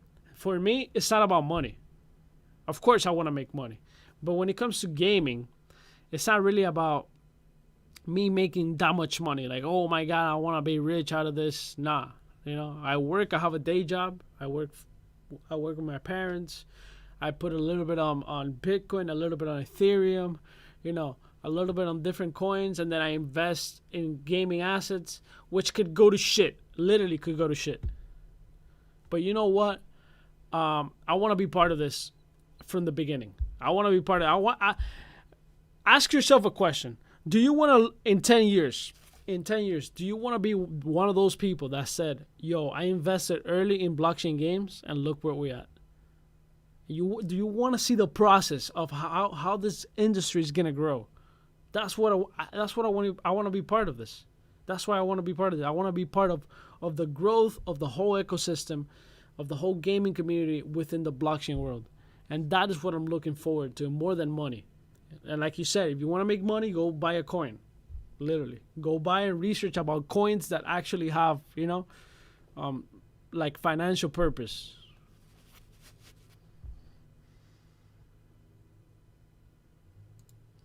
Yeah, but still, like, the cloud wallet, bro, that's just so weird to me. Like, why you gonna make it so hard to onboard?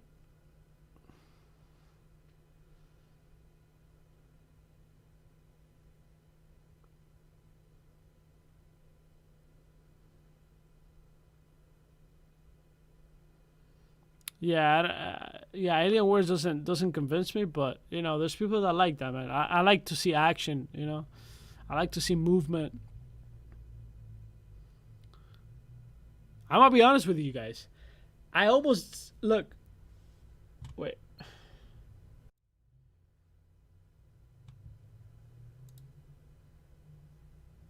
don't know why the chat is not working.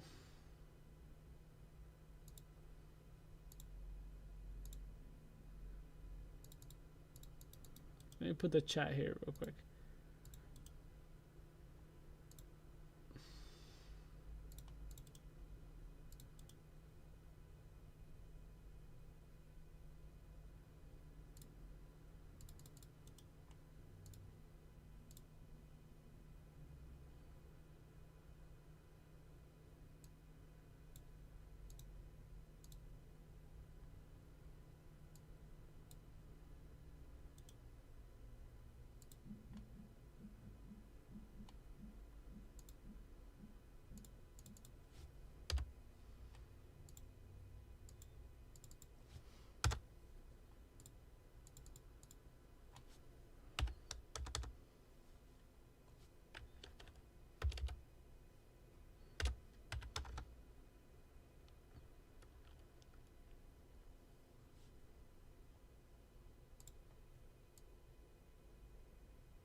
Yeah, I lost the chat.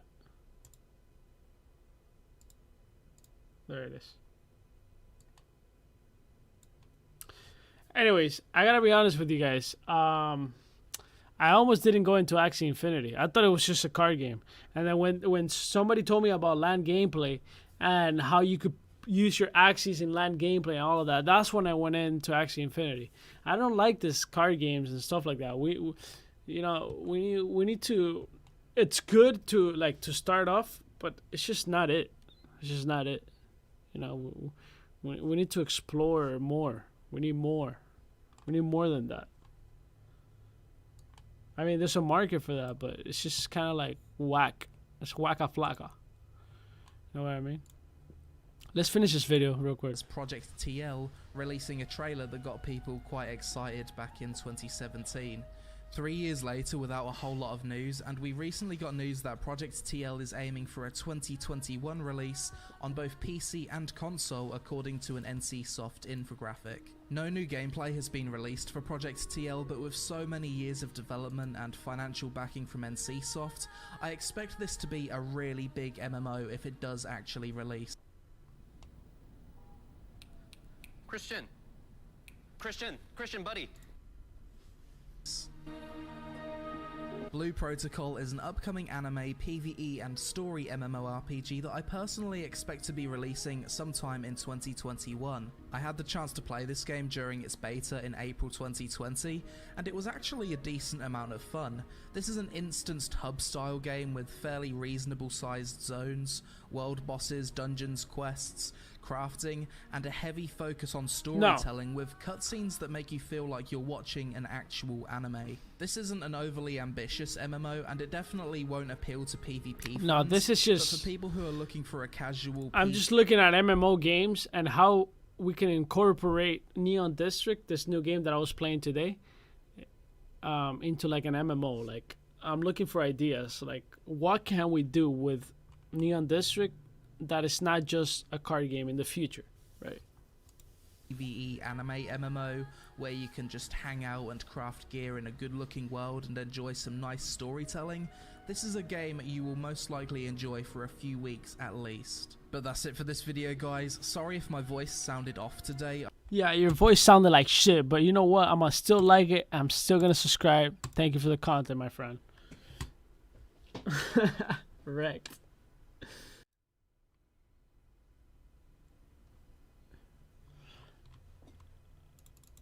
Cyberpunk style MMO.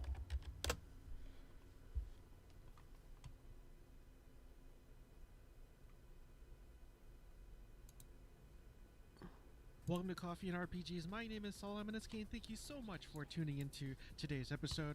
We have a lot of RPGs to cover, so if you guys have your beverage of choice, let's cover the list together. Cheers to you guys. Okay, thank you, man. Thank you. So I'm just going to get this out of the way. The first game I'm going to talk about, obviously, is going to be Cyberpunk 2077. And it's because the company itself No, I don't want to talk about that. interacted with in the game series, because you two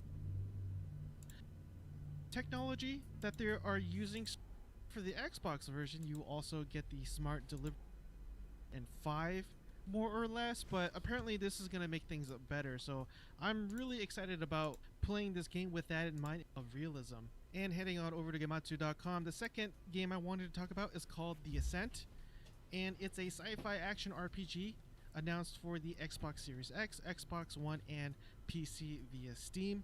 But if you do get it for the Xbox version, you also get the smart delivery option as well. But it does go on to read that The Ascent is a solo and co-op action RPG sets on Velez, a packed cyberpunk world. You play as a worker enslaved by the company that owns you, are looking to boost their black market augmentation trade.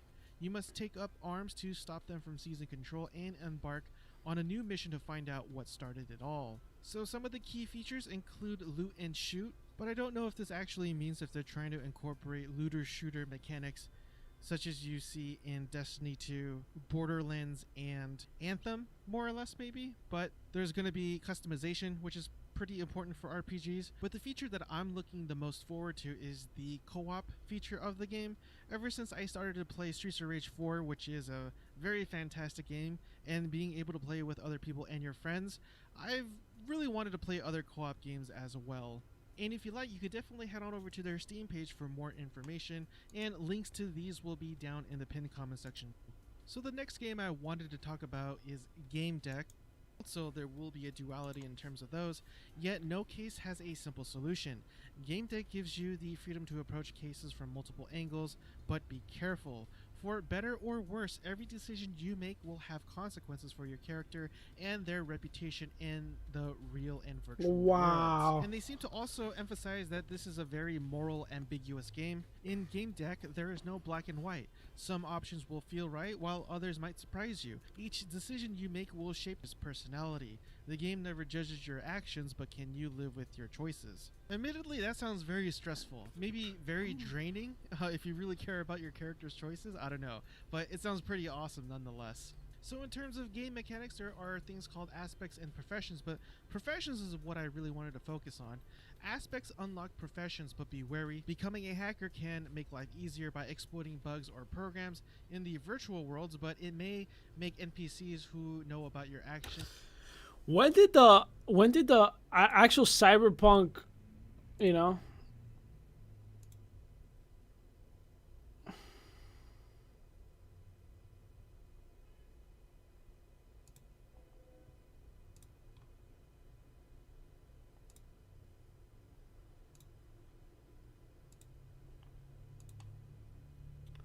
When did the actual Cyberpunk craze come along?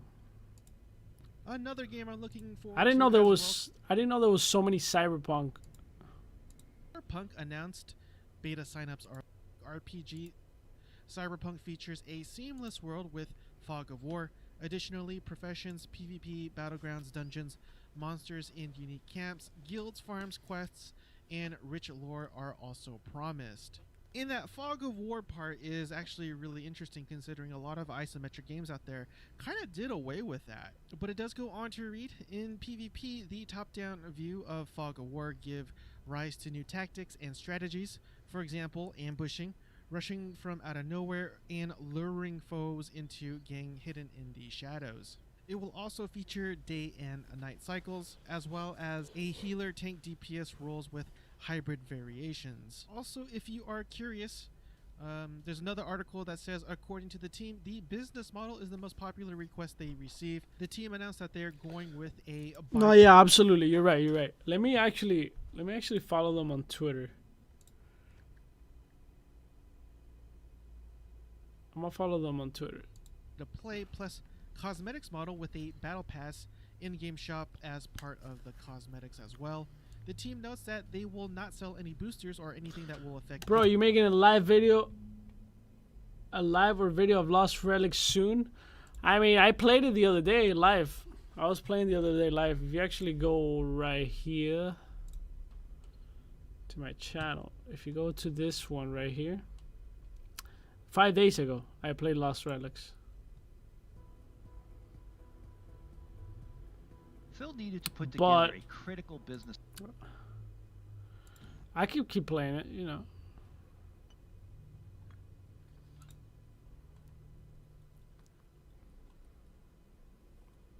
This is a perfect example. Like, Cyberpunk can do something like this. I don't know, man. I want Cyberpunk to be better than what it is. Phil needed to put together But a critical business.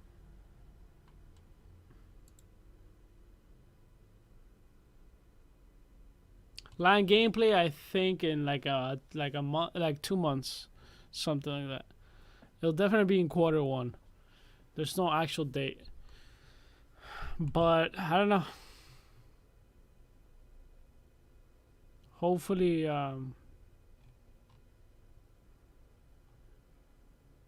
hopefully we can do more with Cyberpunk. Like, look how cool these characters look, man. We need more than that. We need to be able to use those characters. Why did I sell my War Rider gear?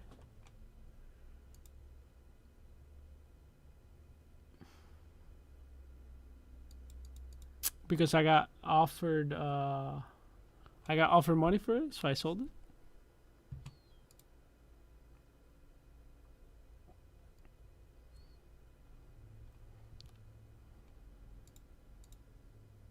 Oh, they started the Christmas event today. Oh, that's cool.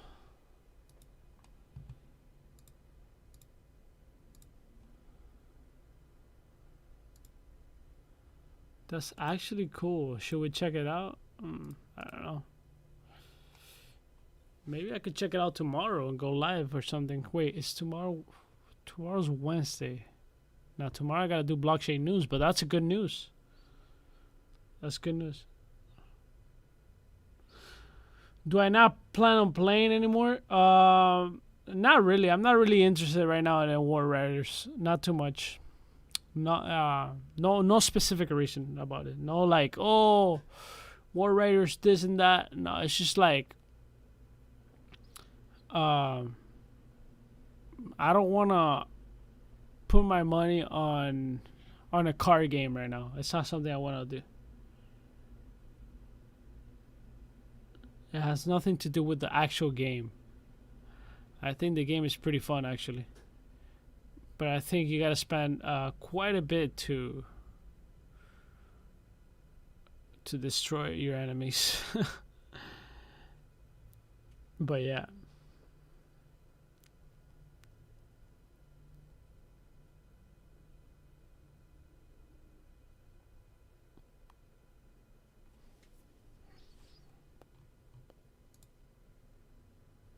Let me look at my gear. I want to look at it again.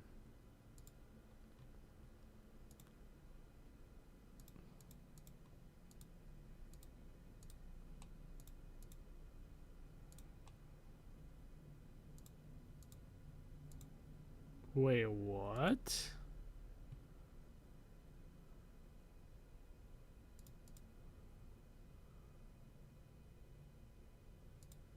I'm so confused right now.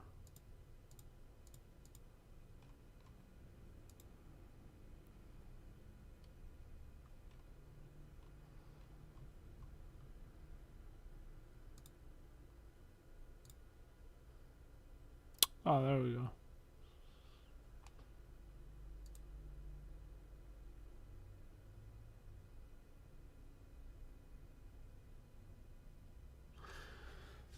Yeah, I don't know. I just don't want to put my time in a car game right now. No, it's not something I want. More action. I don't know, more shooter type of thing. Characters, right? That would be cool if War Riders would implement some type of characters that you can actually get out of the vehicle, kind of like park it or something. Like, I don't know, you can walk around with your character, kind of like implement what's that movie called? Mad Max type of characters. That would be cool as fuck. That would be insane. Like, you could actually get out of your vehicle with some Mad Max type of looking character. Oh, that would be fucking cool as fuck. I would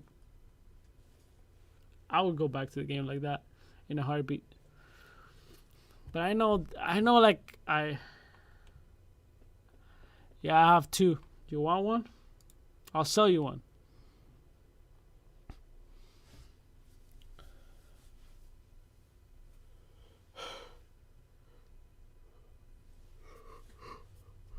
I'm actually selling one right now.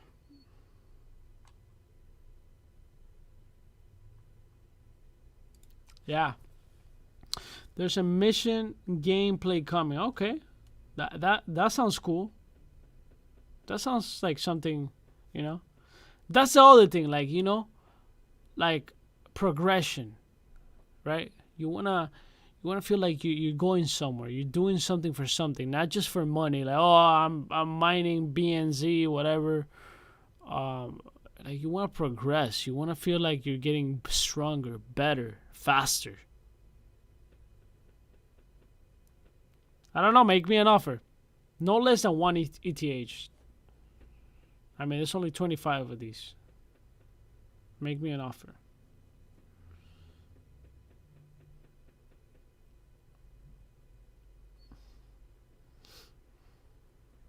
Make me an offer that you feel comfortable, that I feel comfortable, and that it makes sense. Okay? A win-win situation.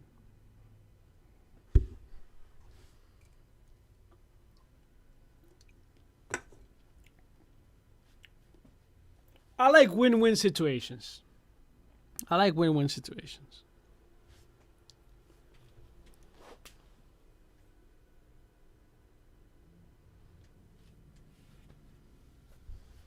But yeah, that's cool. A mission? That's pretty cool.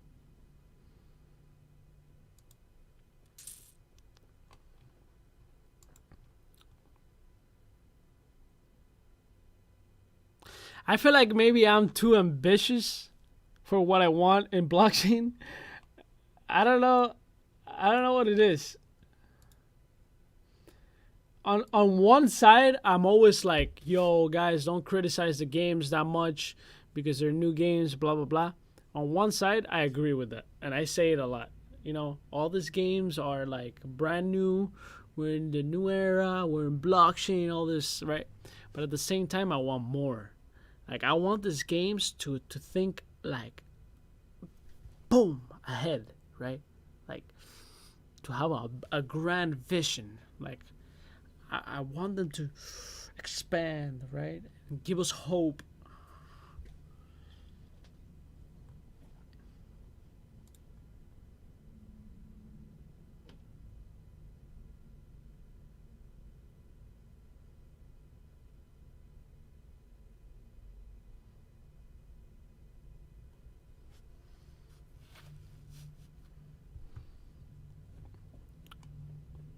Yeah, I don't think there's no game right now on blockchain that I could play for hours.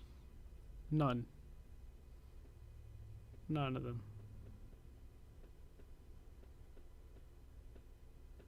Maybe Lost Relics.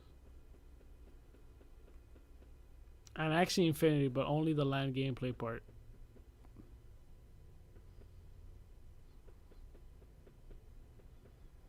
Not the card part. Hell no.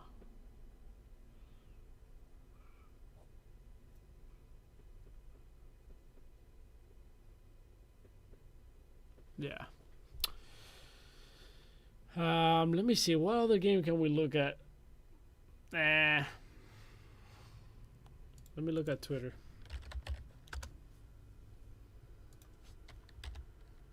Let's see what Lost Relic got. Ha! Nice, dude.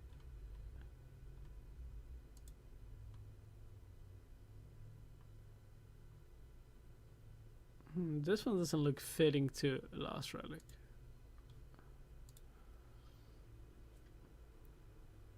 I like Blancos, yeah.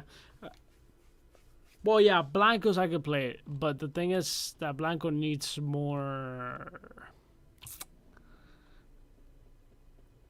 players, a little bit more satisfaction when you win a game. The shooter part feels like it needs work. I was excited to see Blancos with better shooter mechanics. I know it's not a shooter, but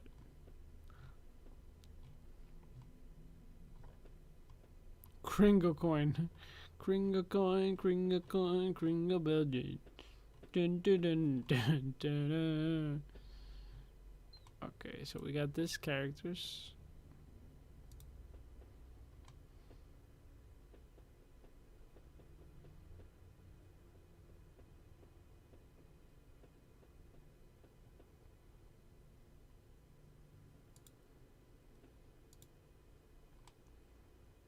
That's a banger of a night.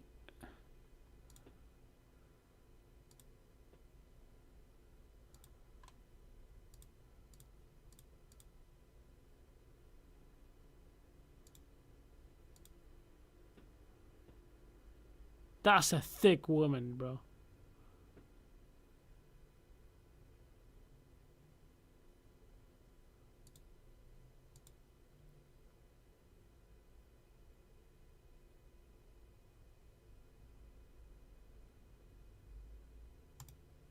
For real? First blockchain game?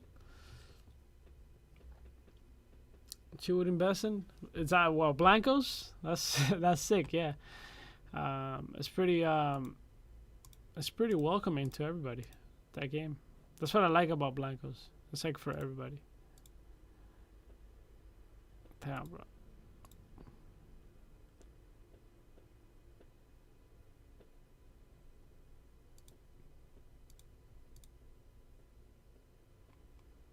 That's a sick skin, bro.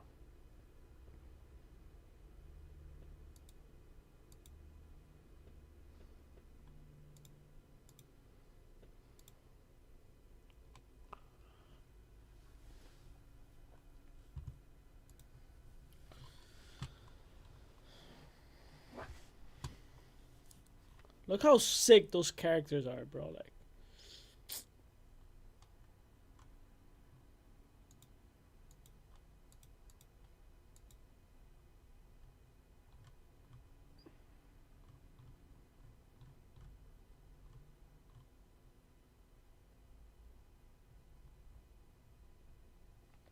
let's ask in Discord.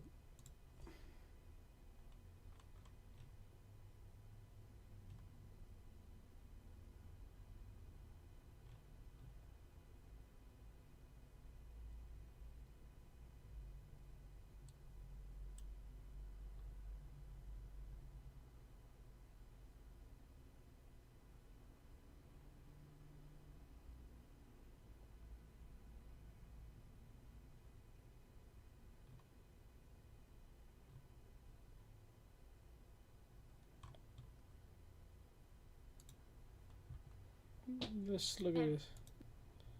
Multiple times gone through the process of what's called Look at Margaret! Ah! where you're playing these games and you're trying to get to, let's say, level 20, and once you do, maybe you realize the characters that you were developing along the way aren't the ones you actually wanted. This is something you would see in World of Warcraft, something like World of Tanks, a lot of open world games, and that's frustrating, and you get burned out. So players go through something called burnout. And I felt like blockchain opened up this opportunity. Do they? Margaret? And seeing people feeling incentivized for the treasure hunt, that digital treasure hunt experience to unlock something valuable. I felt like we were in a place where the actual journey itself could be the process of creating the value. And therefore, when you leave, you're leaving with that value with you. So while people would tell me the crypto puzzles, they felt like, well, even though I didn't win, at least I learned something.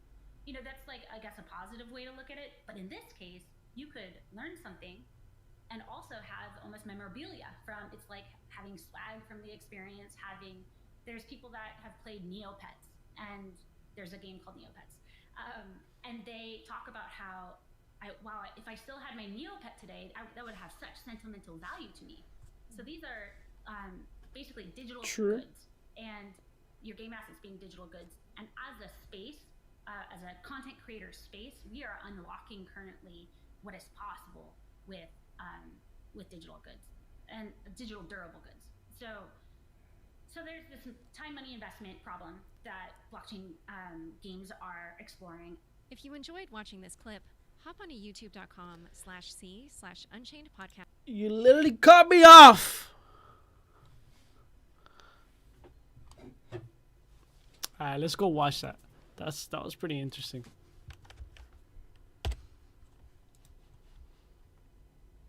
Unchained podcast.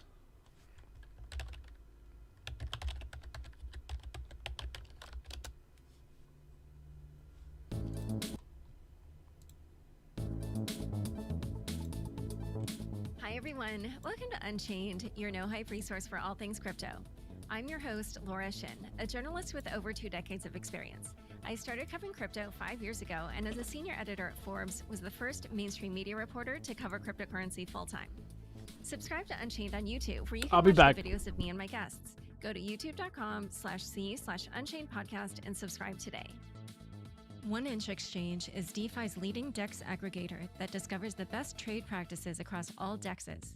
1inch was launched in May 2019 by 2 white hat hackers at ETH Global's ETH New York hackathon. 1inch has reached almost $7 billion in overall volume in just over a year. Crypto.com, the crypto super app that lets you buy, earn, and spend crypto, all in one place. Earn up to 8.5% per year on your BTC and more than 20 other coins. Download the Crypto.com app now to find out how much you could be earning. Today's guest is Marguerite Descarcel, co-founder and CEO of Blockade Games. Welcome, Marguerite. Hey, Laura, thank you for having me. So you've had a pretty long history in crypto, and there's been a lot of things you've done. It's really fascinating. Tell us that story and, how you got into this whole space. So this story starts a long time ago in 2013 when I was actually really into gaming. So I had these amazing gaming GPUs. And at the time, the person I was with was in the military, and they were in network. They were a network engineer. So they discovered Bitcoin around this time. And at this time, we could still use our GPUs for mining Bitcoin. So we made a few rigs. We participated in the race for the GPU battle that happened. But right on the other side of that was the ASICs race for the best ASICs and setting up those rigs. So we took our fun backgrounds of building computers and gaming and participated in the mining, early days of mining, which is when script coins really came about, like Litecoin, things like that. And started participating in the culture, I guess, of what we call today now crypto Twitter and that community. From there, though, my actual background was fine art. So I had been a curator and gallery director for over 5 years prior to mining the cryptocurrencies. And so I started to try to think about what is a distributed system? What are these decentralized networks? How do they work? What is a Bitcoin? Because it was a pretty abstract idea when you're being challenged with what is money. And I started following Andreas Antonopoulos early on.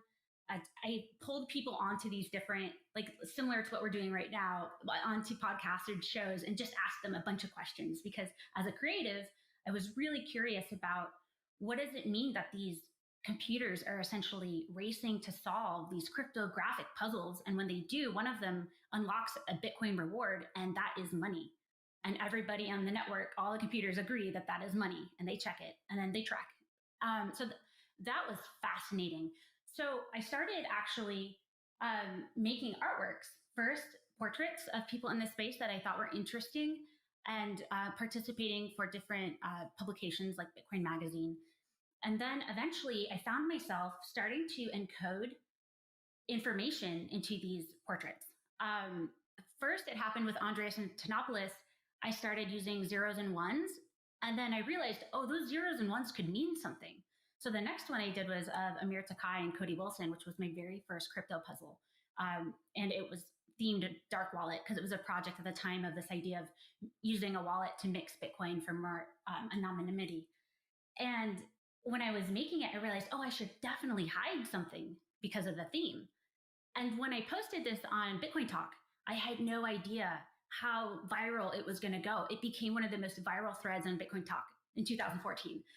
And it was kind of like, what did I do? First, we had set up a few phases of this, what I call a puzzle trail. So one step leads to the next step, and you uncover pieces as you go. And it was all across the internet. We even hid information on different wiki sites. I had to go and convince moderators of these wikis to let me hide this information there. And anyways, there were different events along that first trail, such as a Minecraft server, where all of a sudden these characters from Bitcoin Talk and Crypto Twitter were coming on board to this Minecraft server we're hosting that was a part of this whole puzzle trail. It was just my first real experience and deep dive into the crypto community from this creative angle, and it blew me away because I was not really your technical, cryptographer. I'm not going to be contributing to our ecosystem in that way, but the playfulness that we unlocked in that first puzzle blew me away. And it led to basically 6 years of that type of work for different projects, helping people educate their communities as a tool for community building.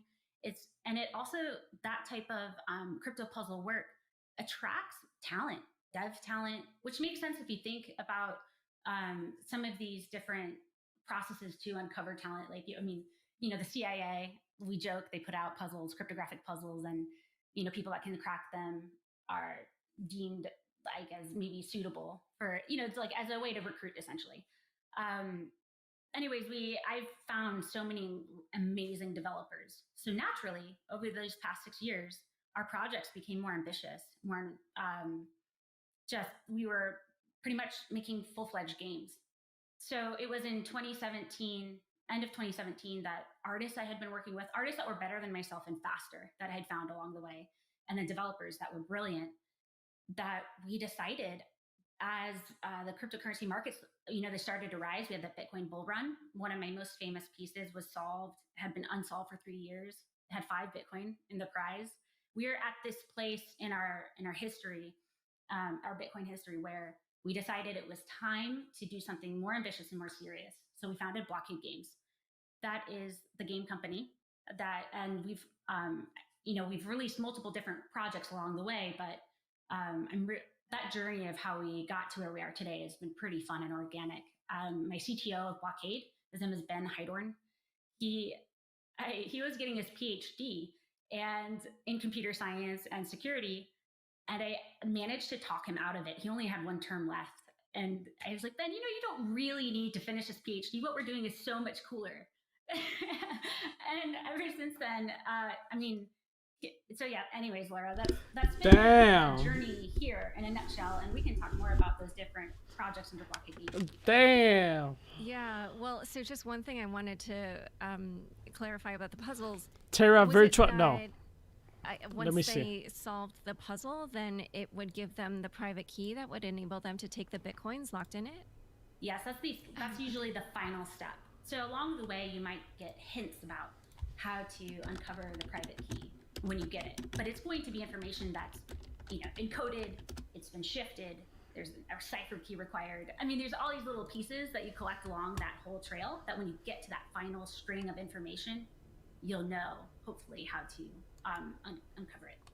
And then for that one puzzle that was unsolved for 3 years with the 5 Bitcoins in it, how much money was it worth in US dollars when you put that money in? Welcome and how to much was it worth when the person finally solved it?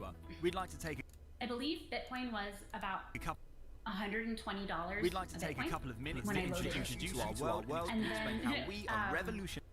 Let's see, when it was solved, the sum was 50,000, and at the peak of that, it was worth 100,000.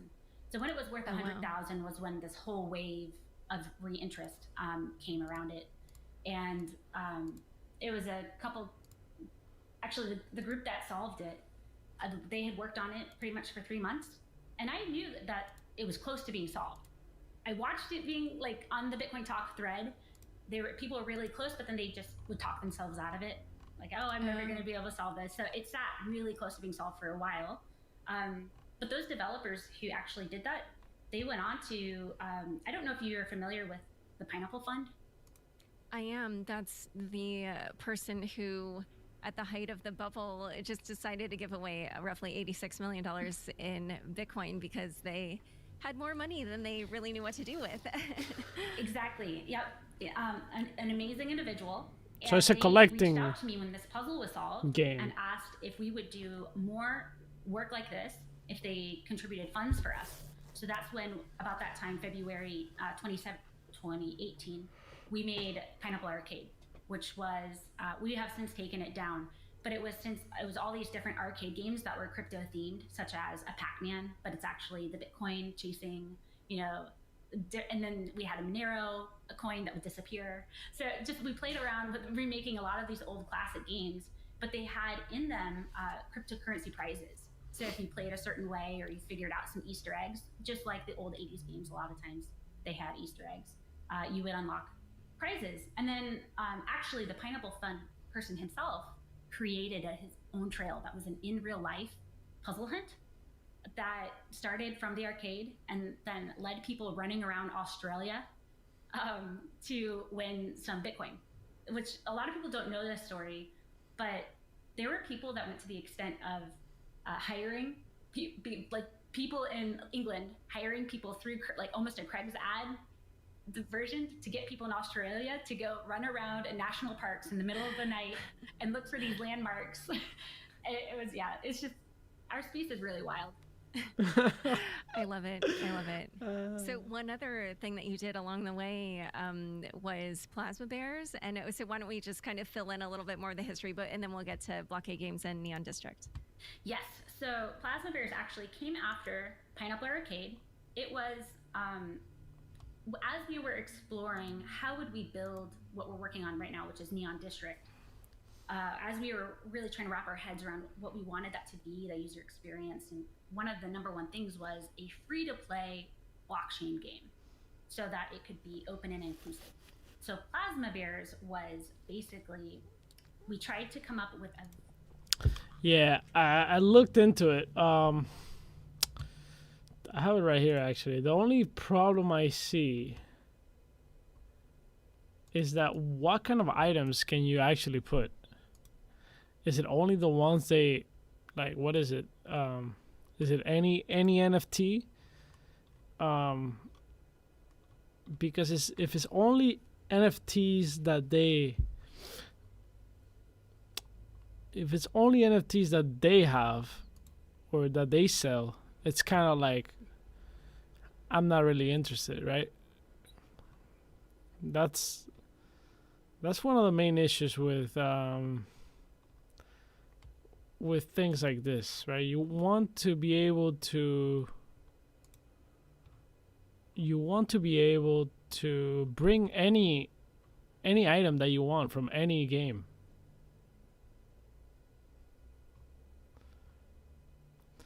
And in that case, if you go to Decentraland,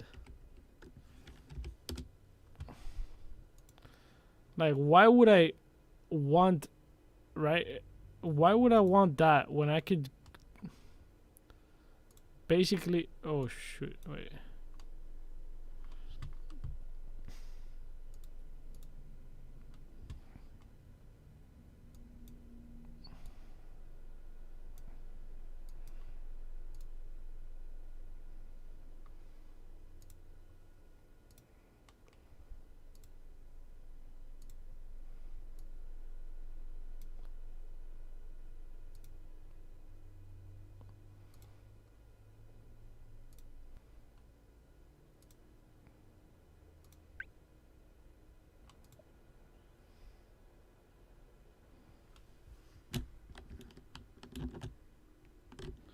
You know what I'm saying? Like, why would I want that when I could do this here?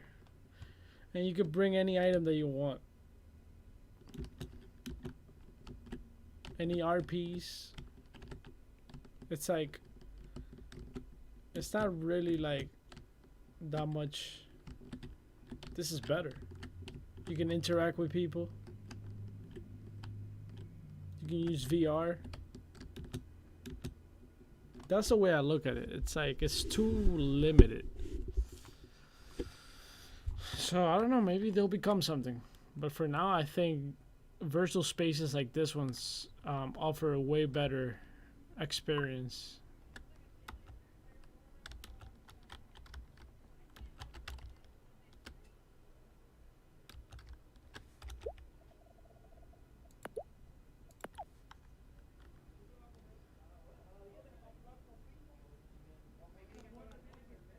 Yeah, it's still kind of whack, but it still offers way more than that app. I mean, that app is just your space, right? And that's it.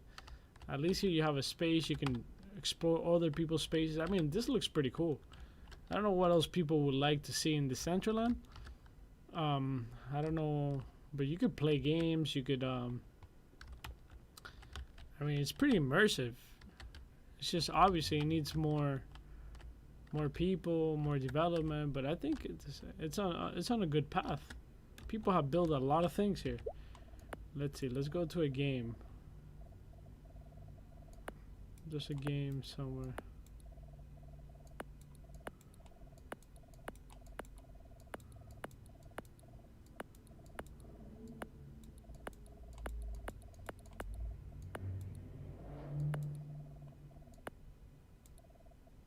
Vegas Plaza, let's see. There's casinos that you can play, like actually play.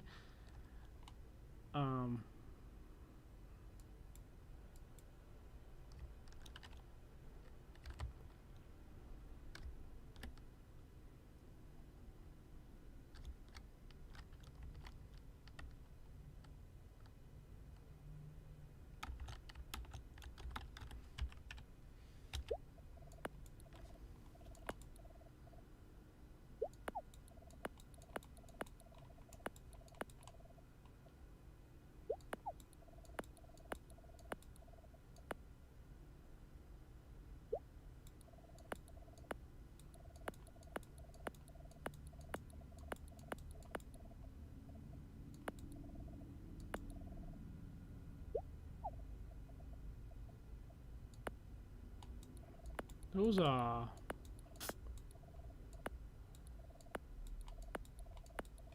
a place where you could play. I don't know.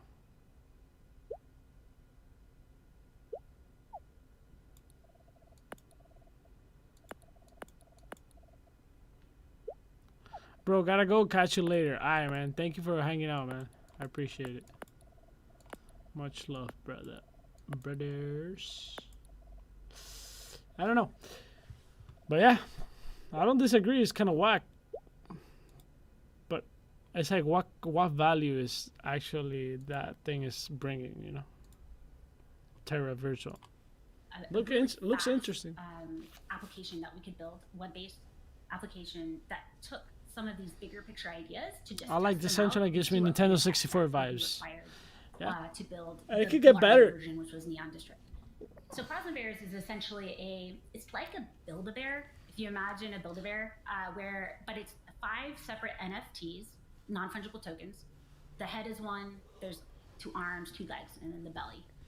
We worked with artists in the crypto space, which back then places like Super Rare and Known Origin were still just kind of coming together.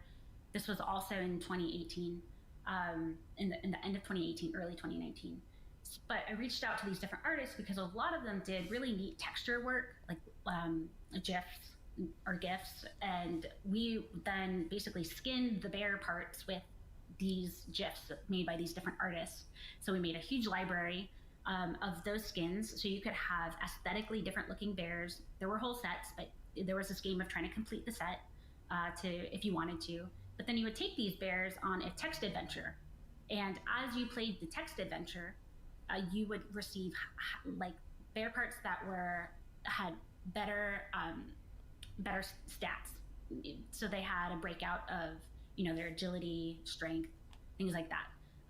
Associated with each bear part. So you were basically leveling up your bear a piece at a time, so that when they would go on these text adventure missions that were rated by difficulty according to the different stats. Yeah, so and it was neat because the bears also had personalities. So if you had mostly sad bear parts, your bear all of a sudden would be an animated sad bear on your webpage. And they were fun to gift. So this was all free to play. So we had people that were children, all the way to like my parents and other people's grandparents, able to go to this web game. It was on, at the time, what was called Loom Network, which was an Ethereum layer 2 network, which is no longer around anymore. But it allowed players, because it was so cheap and we could just take care of everything on the back end, we could control, run the nodes. It was somewhat centralized. Like, you wouldn't think of this as a financial network. This was a playful exploration. So anyways, yeah, it was so cool to have people playing and not cost anything, and sending bears across social media. So you could drop a claim link to a bear on Twitter and someone could click it, and then to own it, all I would have to do is put in basically a username, password, and that bear would be in their inventory. And then we had a gateway where you could send those bears out to Ethereum. Interesting. So, I mean, this is like really fun and fascinating. It just sounds, like a fun thing that anyone could do. But obviously, you're using blockchain technology for a reason. So what problems exist in gaming that you think blockchain technology can solve?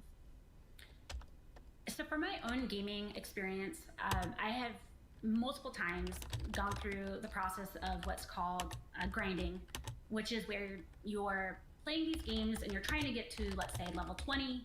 And once you do, maybe you realize the characters that you were developing along the way aren't the ones you actually wanted. This is something you would see in World of Warcraft, something like World of Tanks, a lot of open world games.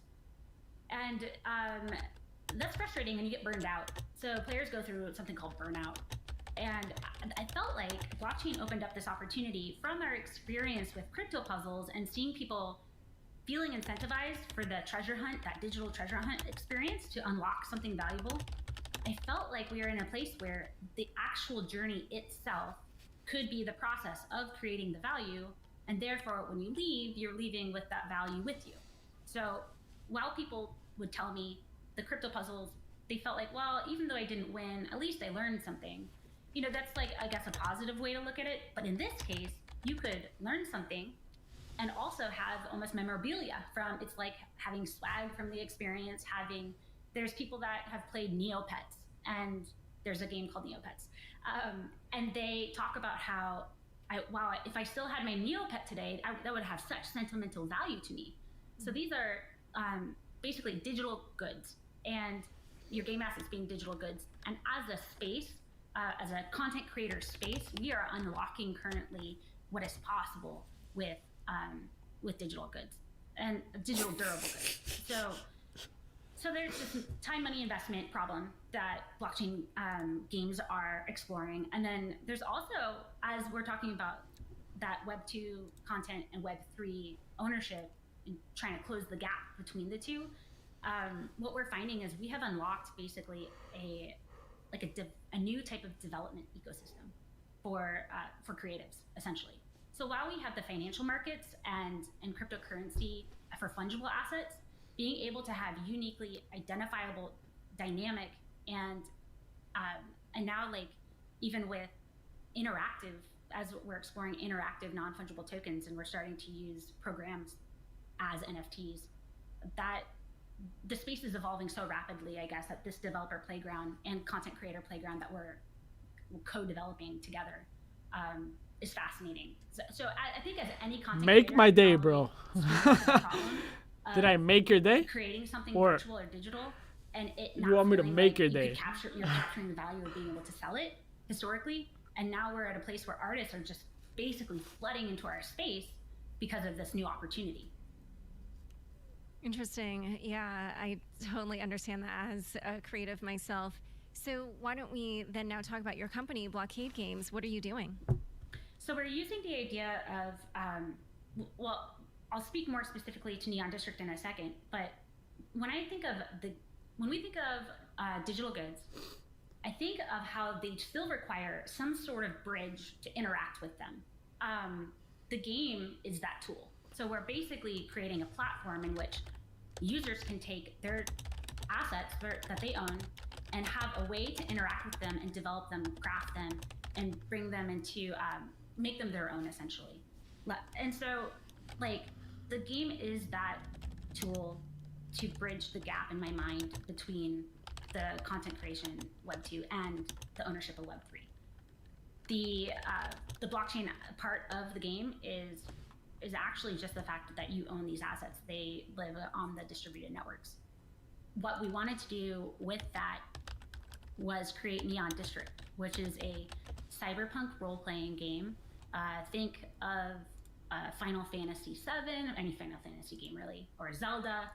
These games are immersive storytelling, very, very rich in storytelling about the hero's journey, character development. So role-playing game from, if you think of Dungeons and Dragons or a lot of board games where you have a dungeon master that sits at the table with you, there's an emphasis on story and being immersed.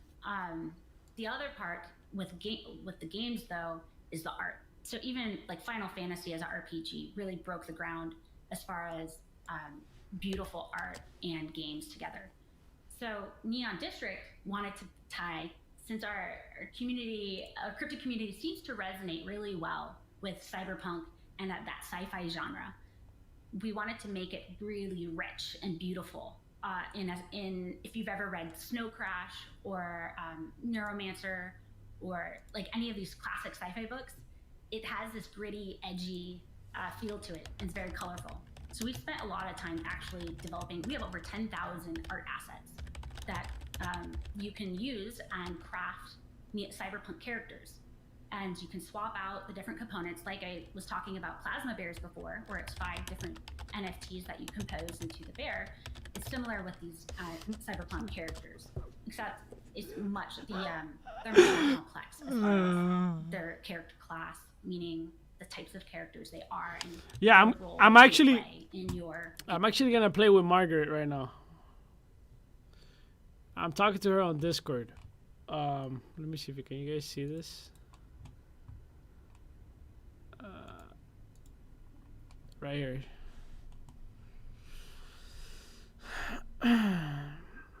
She said, you should play me in a private match in a few. Finishing putting up my team. So she's a CEO of the game. She said she's down to play. So if you want to watch Jeremy right now, I warn you, it's a slow gameplay. It's not something crazy. I would like it to be more crazy, but you know, we're in alpha. I don't know.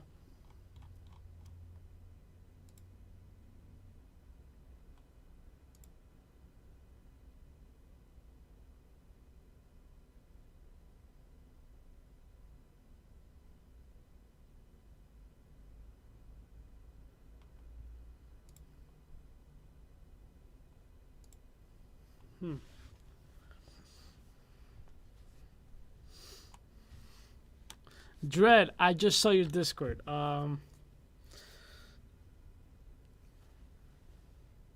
Let me think about it. Let me think about what we can do there. Let me give it a thought, okay?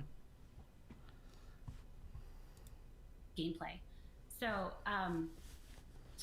we've unlocked not only that artistic composing part, which I'm very passionate about just with my own background, but also the ability for player versus player and taking these assets that you own, showing them off against another player. So what we see on December 15th is, for the first time after 3 years of development on this game, you will be able to invite another player to play against your own characters.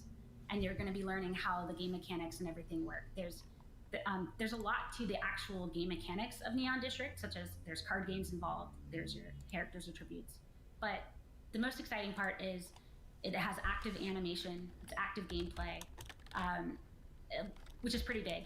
There's not very many PvP active games in blockchain. I'll be forever your fan. Okay. Yeah, this sounds really interesting. No, I gotta wait, cause give me a second. Let me see. Let me actually make a team real quick.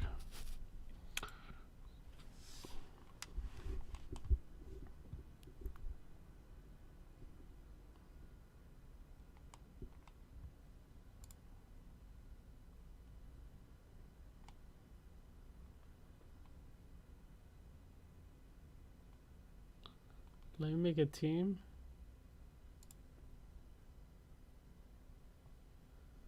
What is this?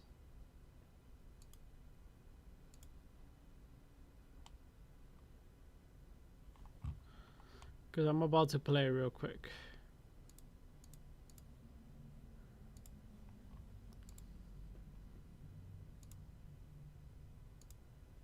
Damn. I need to put some music. Wait.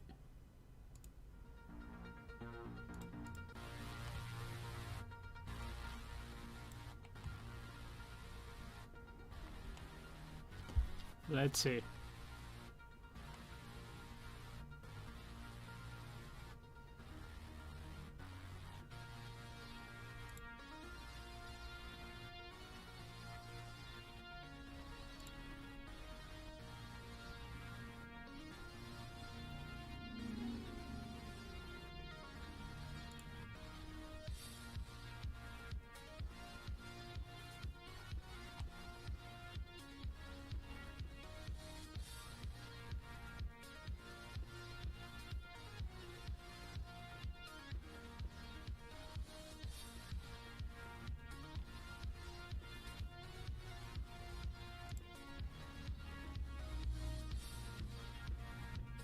What's the difference between defense and attack?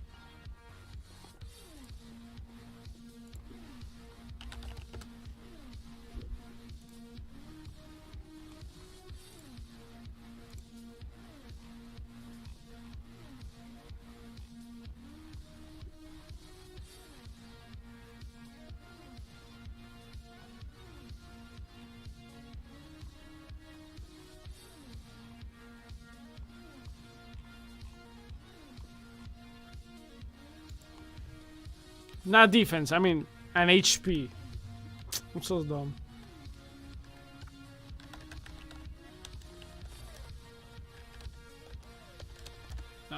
They don't explain it here.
What about defense?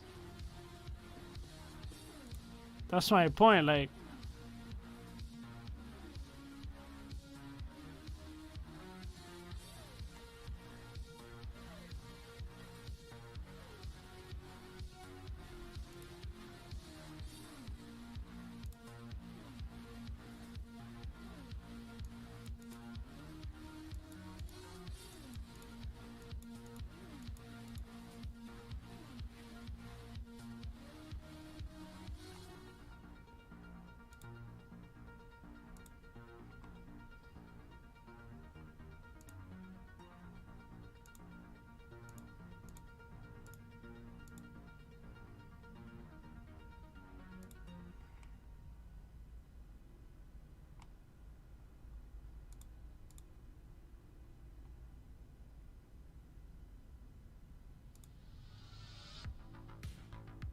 yeah, it looks fucking dope.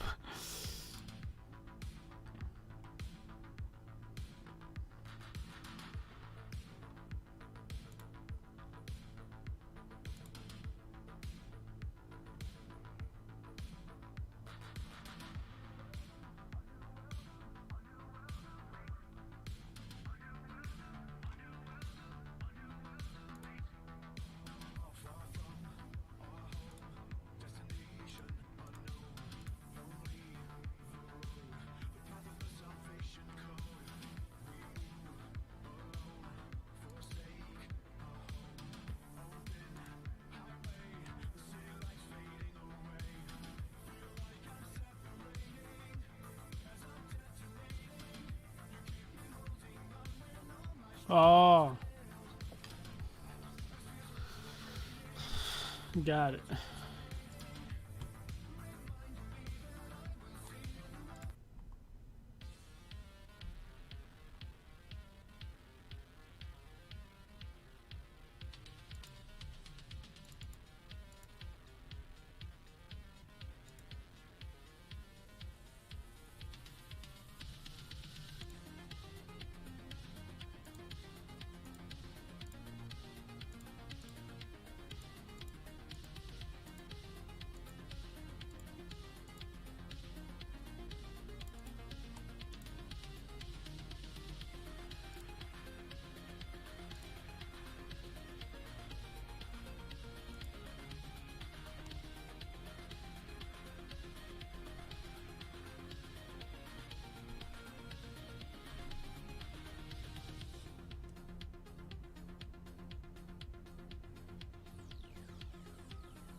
When is actually land gameplay?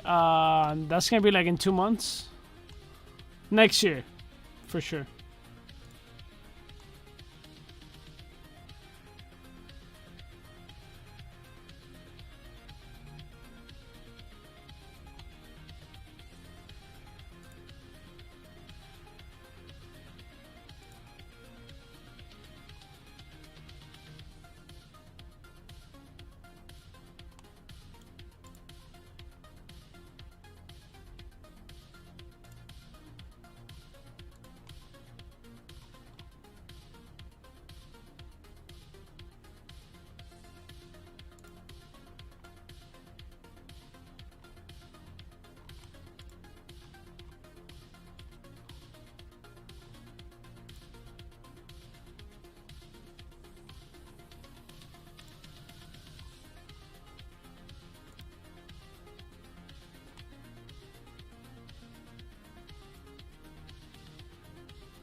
Wait, what the hell just happened? Oh, I was gonna say.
I actually have no fucking idea what I'm doing.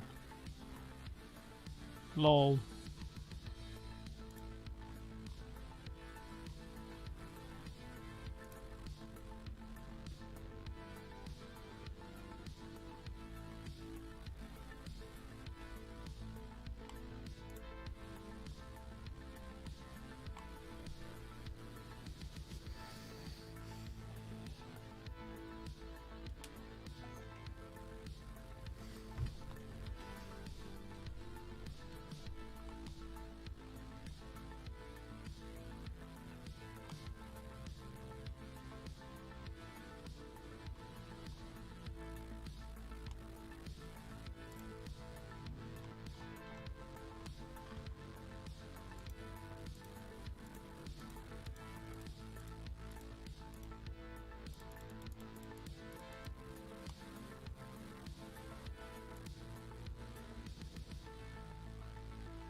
Target ally gets regen? Why would I want to regenerate a target ally?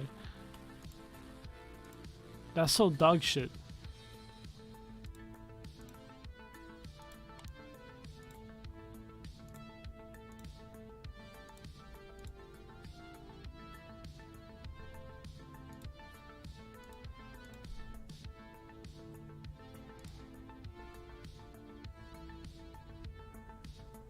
Oh, it's an ally. Never mind.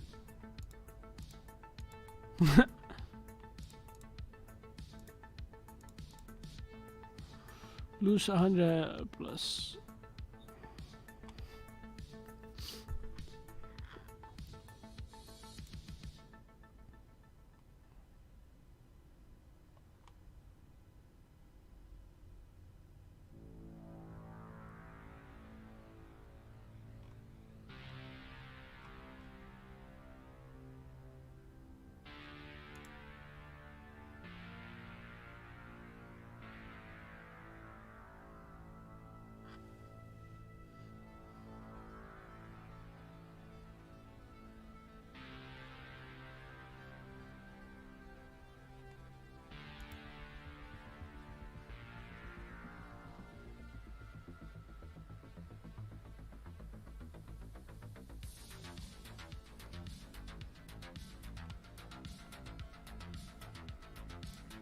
Damn, that song goes hard.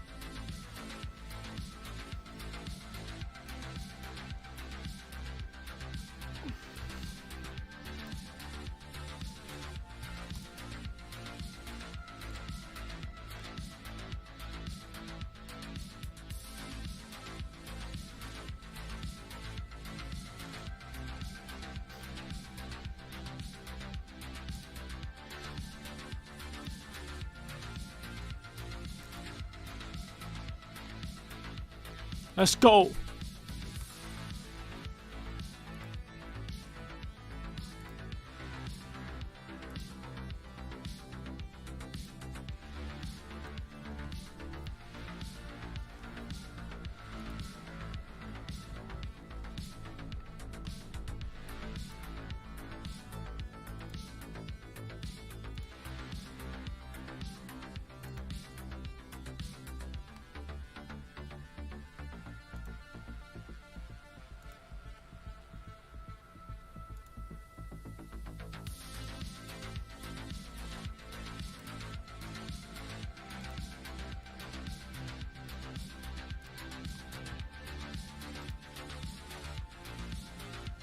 What's up, JH?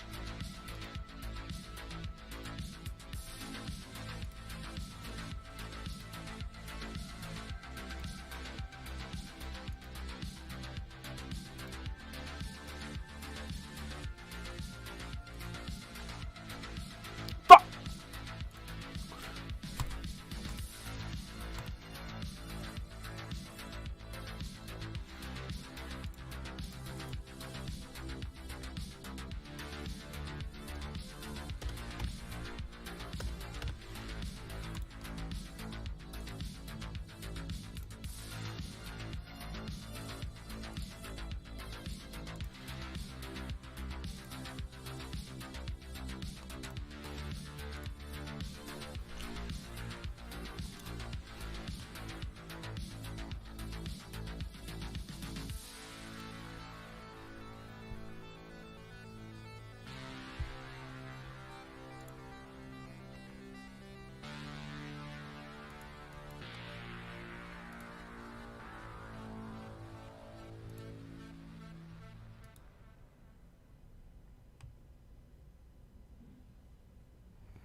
Well, I got 2 Death Knights, that's for sure. Wait, do I only have one person wearing it? Why? Oh, because this one is on the Ethereum.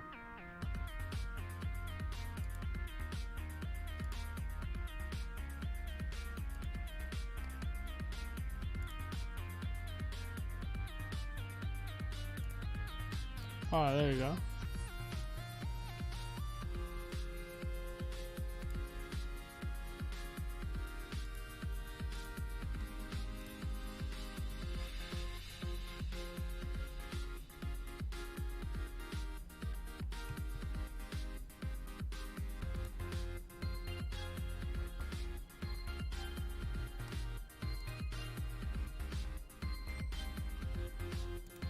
Hey, I like this song. What?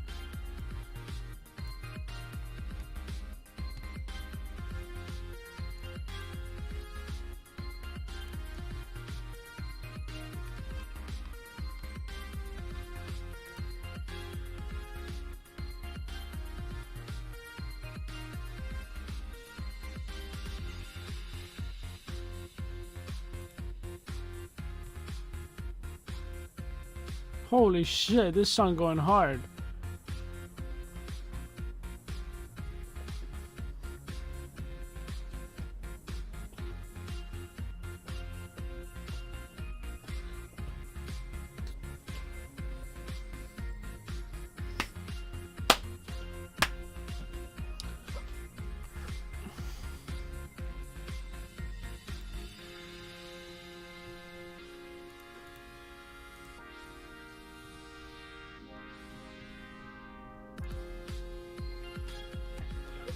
Boom, pew, pew. Boom, pew, pew.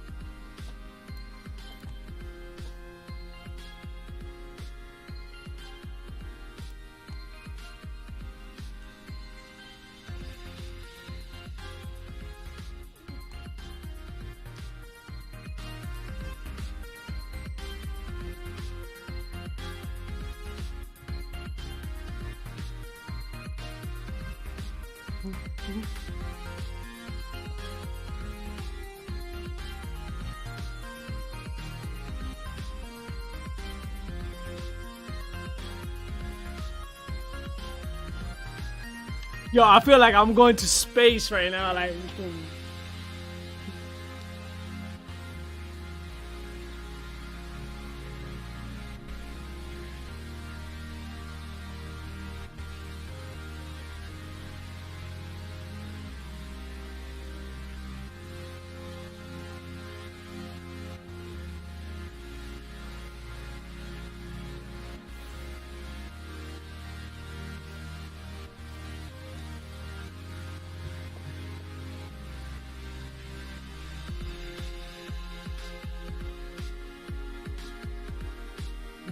hey, hey, hey, hey.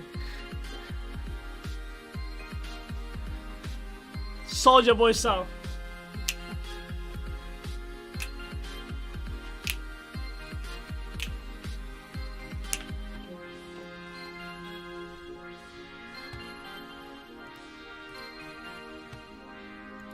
I gotta go. I gotta dance to that song. Wait, we gotta choose a weapon. Oh, look at this.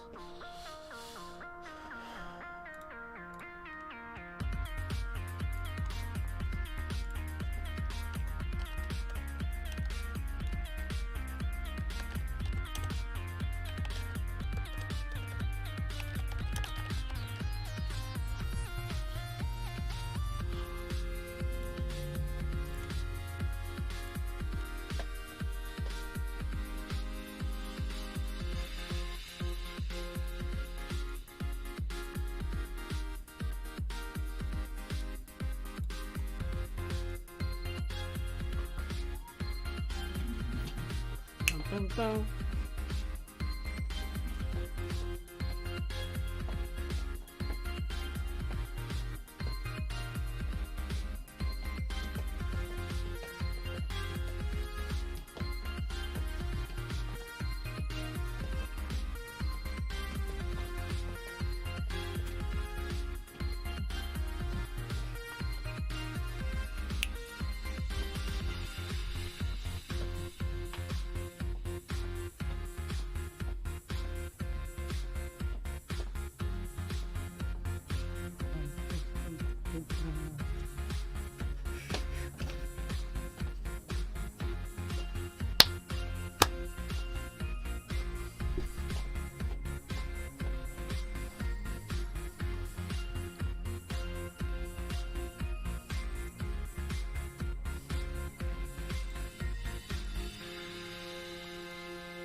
I think my team is ready.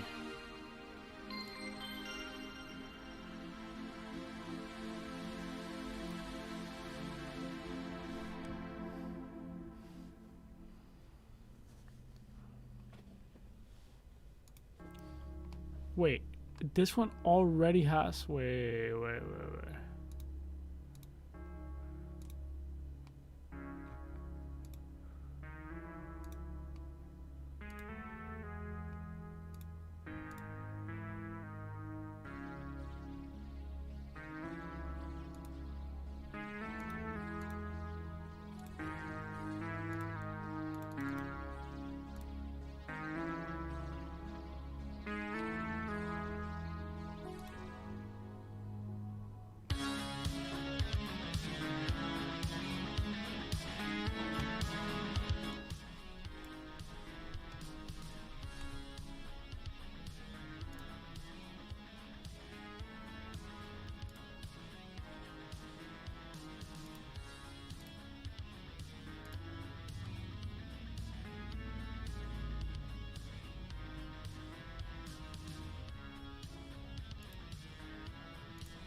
Damn. Absolutely destroyed him.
Yeah, my bad, yo.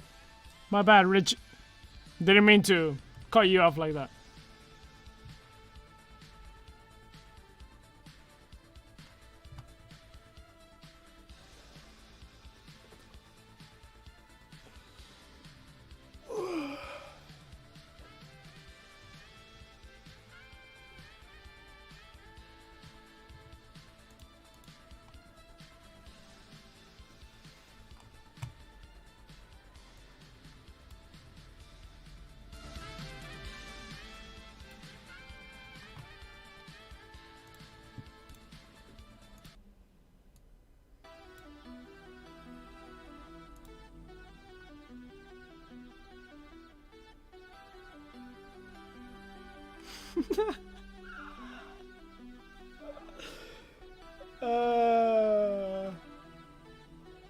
That's funny.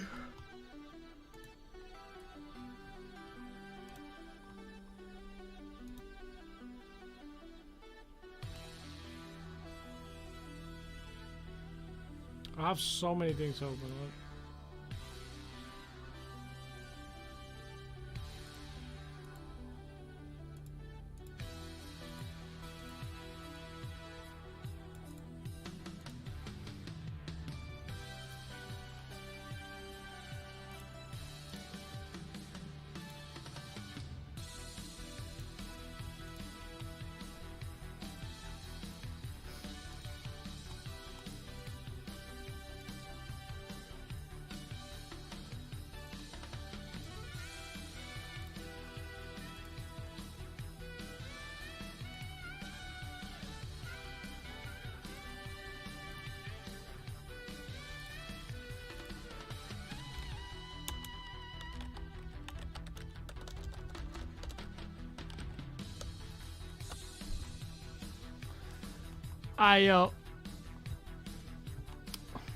Let me roll coin artist. You guys ready for this? Damn, yo. Okay. Damn, she actually looking dope as fuck, dude. Wow. Pay to win, bro.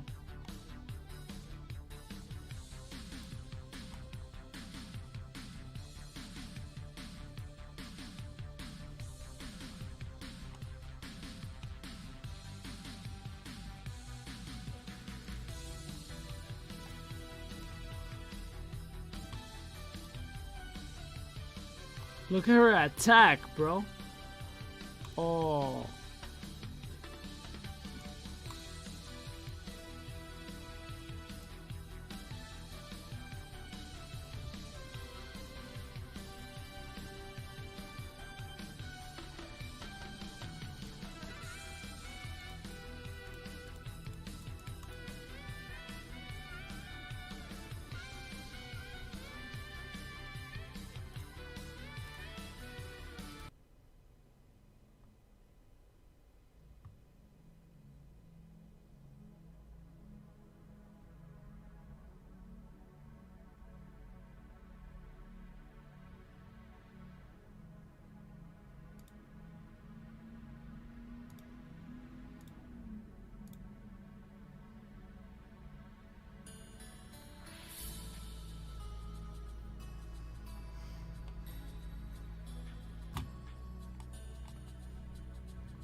I'm not really sure what's going on. Trying to figure this out.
Fuck.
Come on.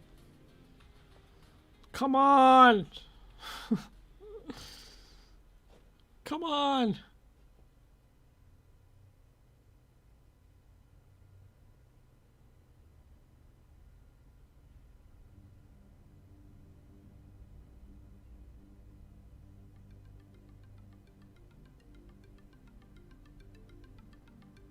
Damn.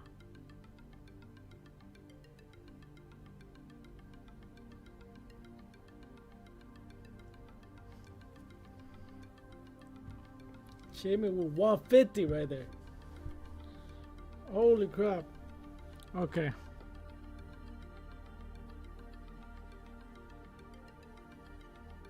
What does that even mean? Taunt? No, I don't want to taunt. I'll heal again.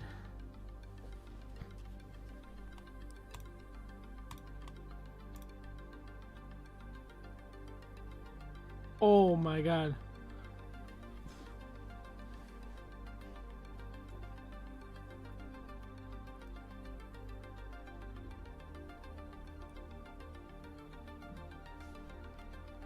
Damn it.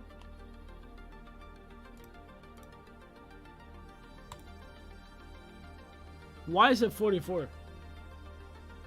I thought it was plus 80. So confused.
Oh hell no.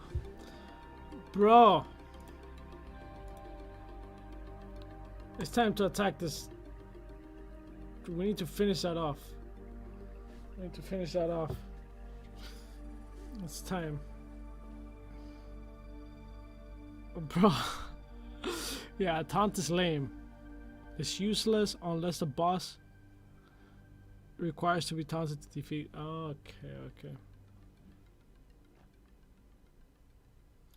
Hey, dead Polaroid, bro. So I've been thinking, man. Look, I think 0.5 is too little, man.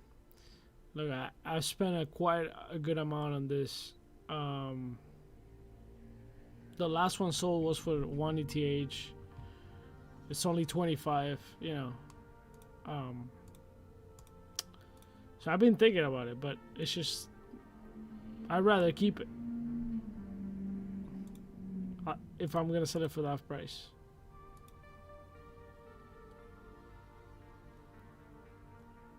You feel me? You understand me?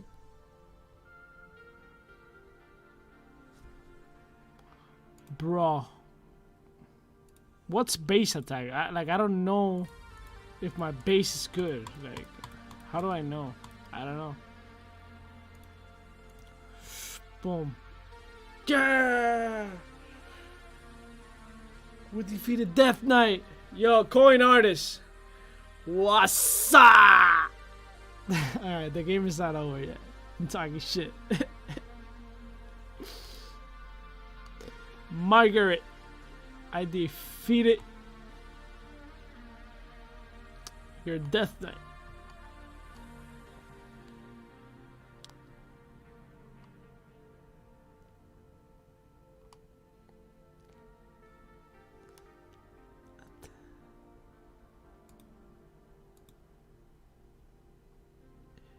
I literally have no idea what I'm doing. I'm literally winging it right now. Jesus, 150? Oh my god. I need to heal now.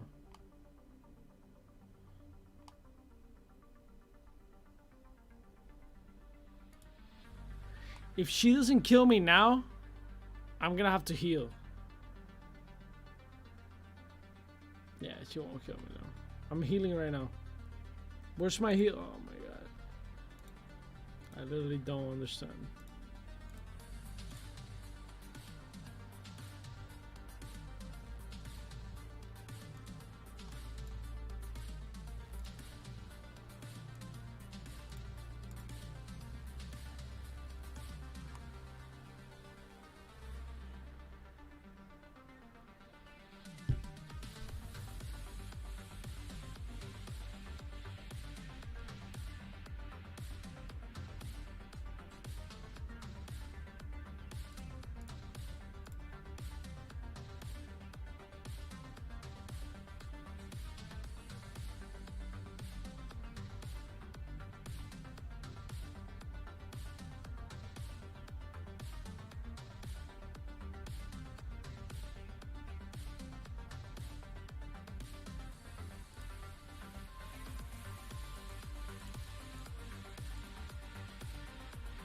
Oh.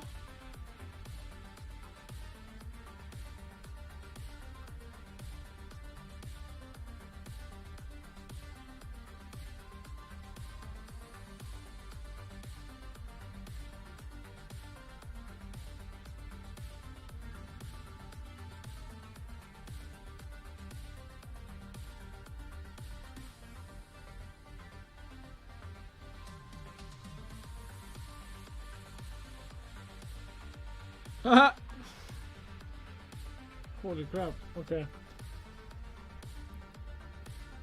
Plus 160 attack.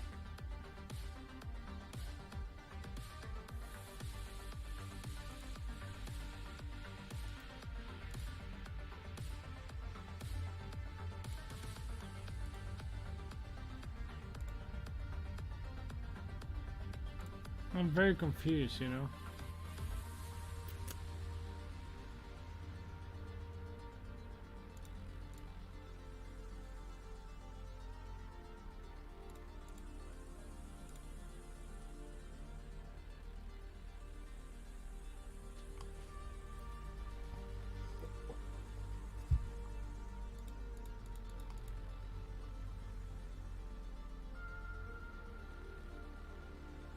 I'm gonna get destroyed right now.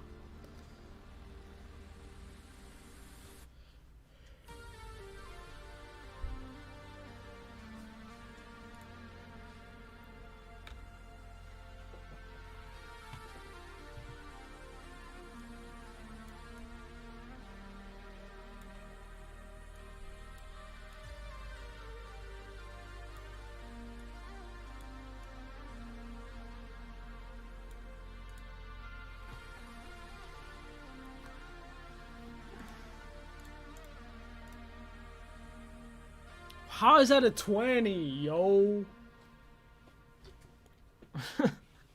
I have no idea what I'm doing. Oh, I'm gonna die. Oh my god.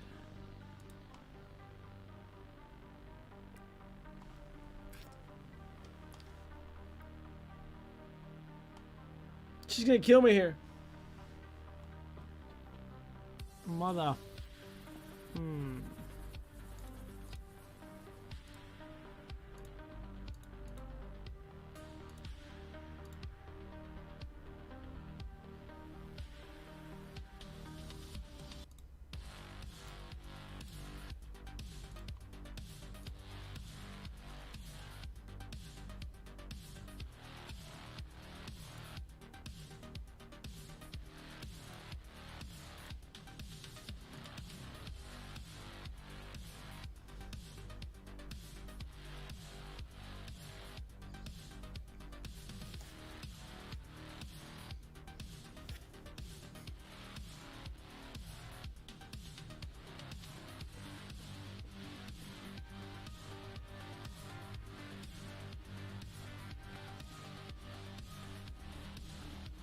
Damn!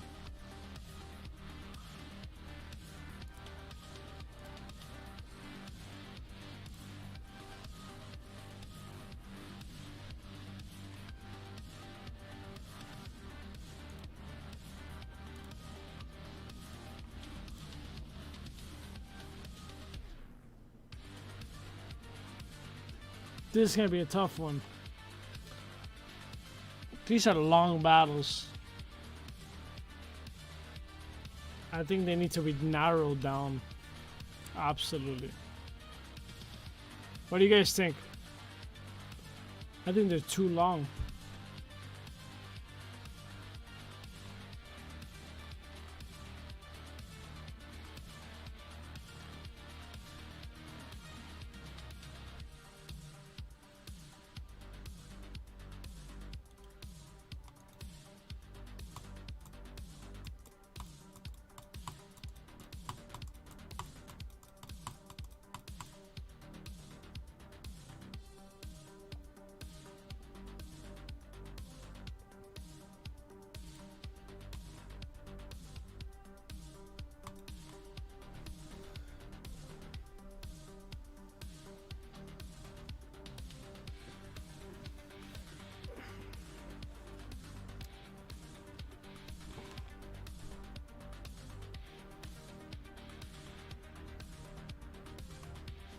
Yeah, it's enjoyable, but it's slow.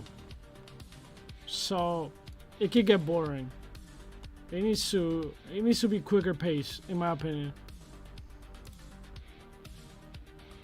I enjoy it more than anything, just how it looks, you know. I think it's absolutely dope. But it definitely needs speed up.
Jesus.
It's less buggy than Cyberpunk 2077.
Okay.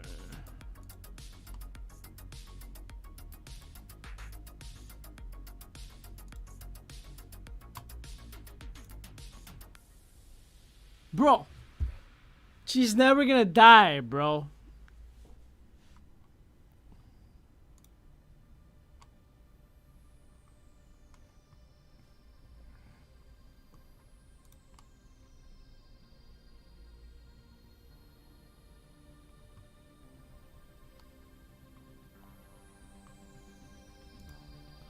Berserk. Hey, Kai, how's it going, brother? Hey, how you doing, man? Chilling, chilling. Playing this new game. Neon District.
Okay, so I'll explain a little bit.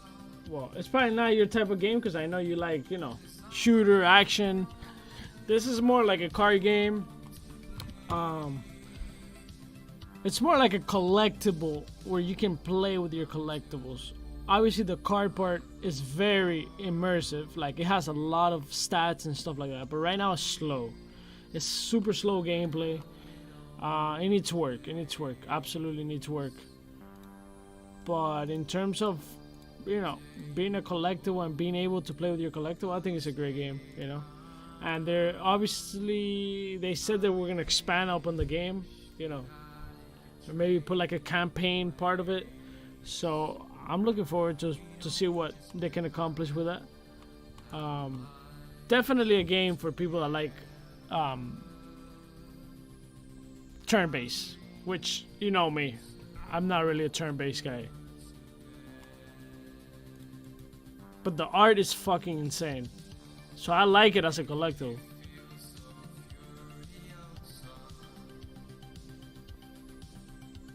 If you could take this character somewhere else to another game or something, that I know they have a few collaborations and stuff like that.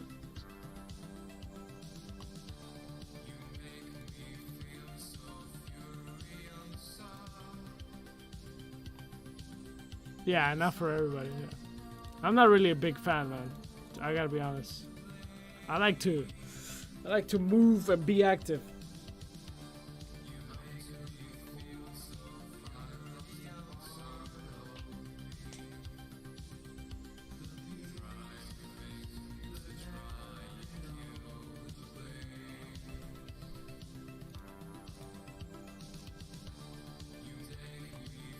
She's gonna destroy me.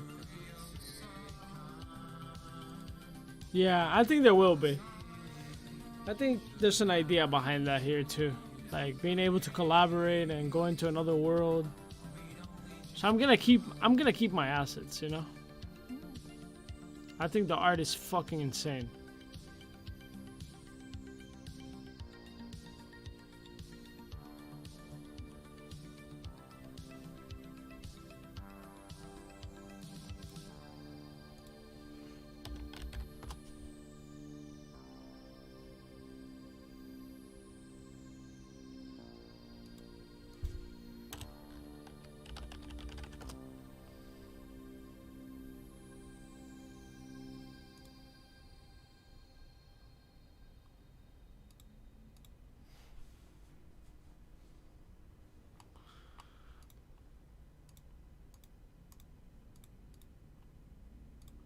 I feel like my guy doesn't have a lot of attack.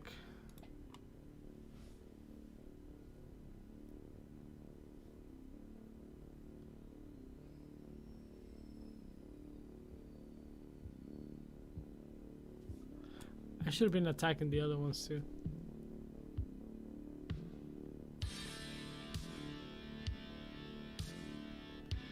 Yeah, it's Cyberpunk.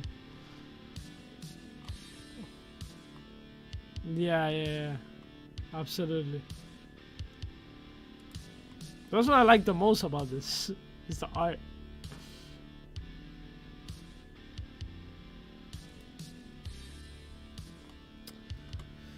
Coin artist actually rolled me, bro. She literally paid to win. She literally created the game, bro. Like, that's not even fair, bro. She literally created to win, bro.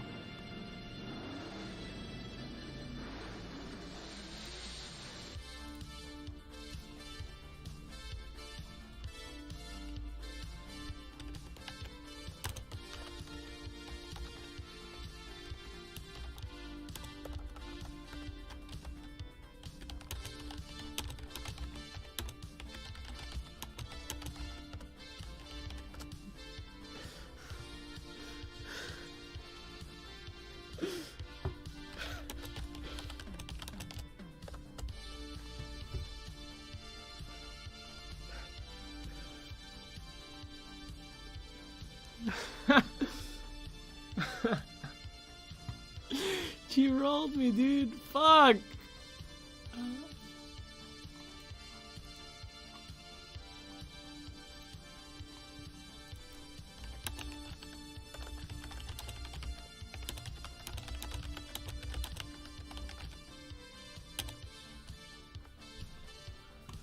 Yo. I am gonna call it. I've been streaming for a few hours now.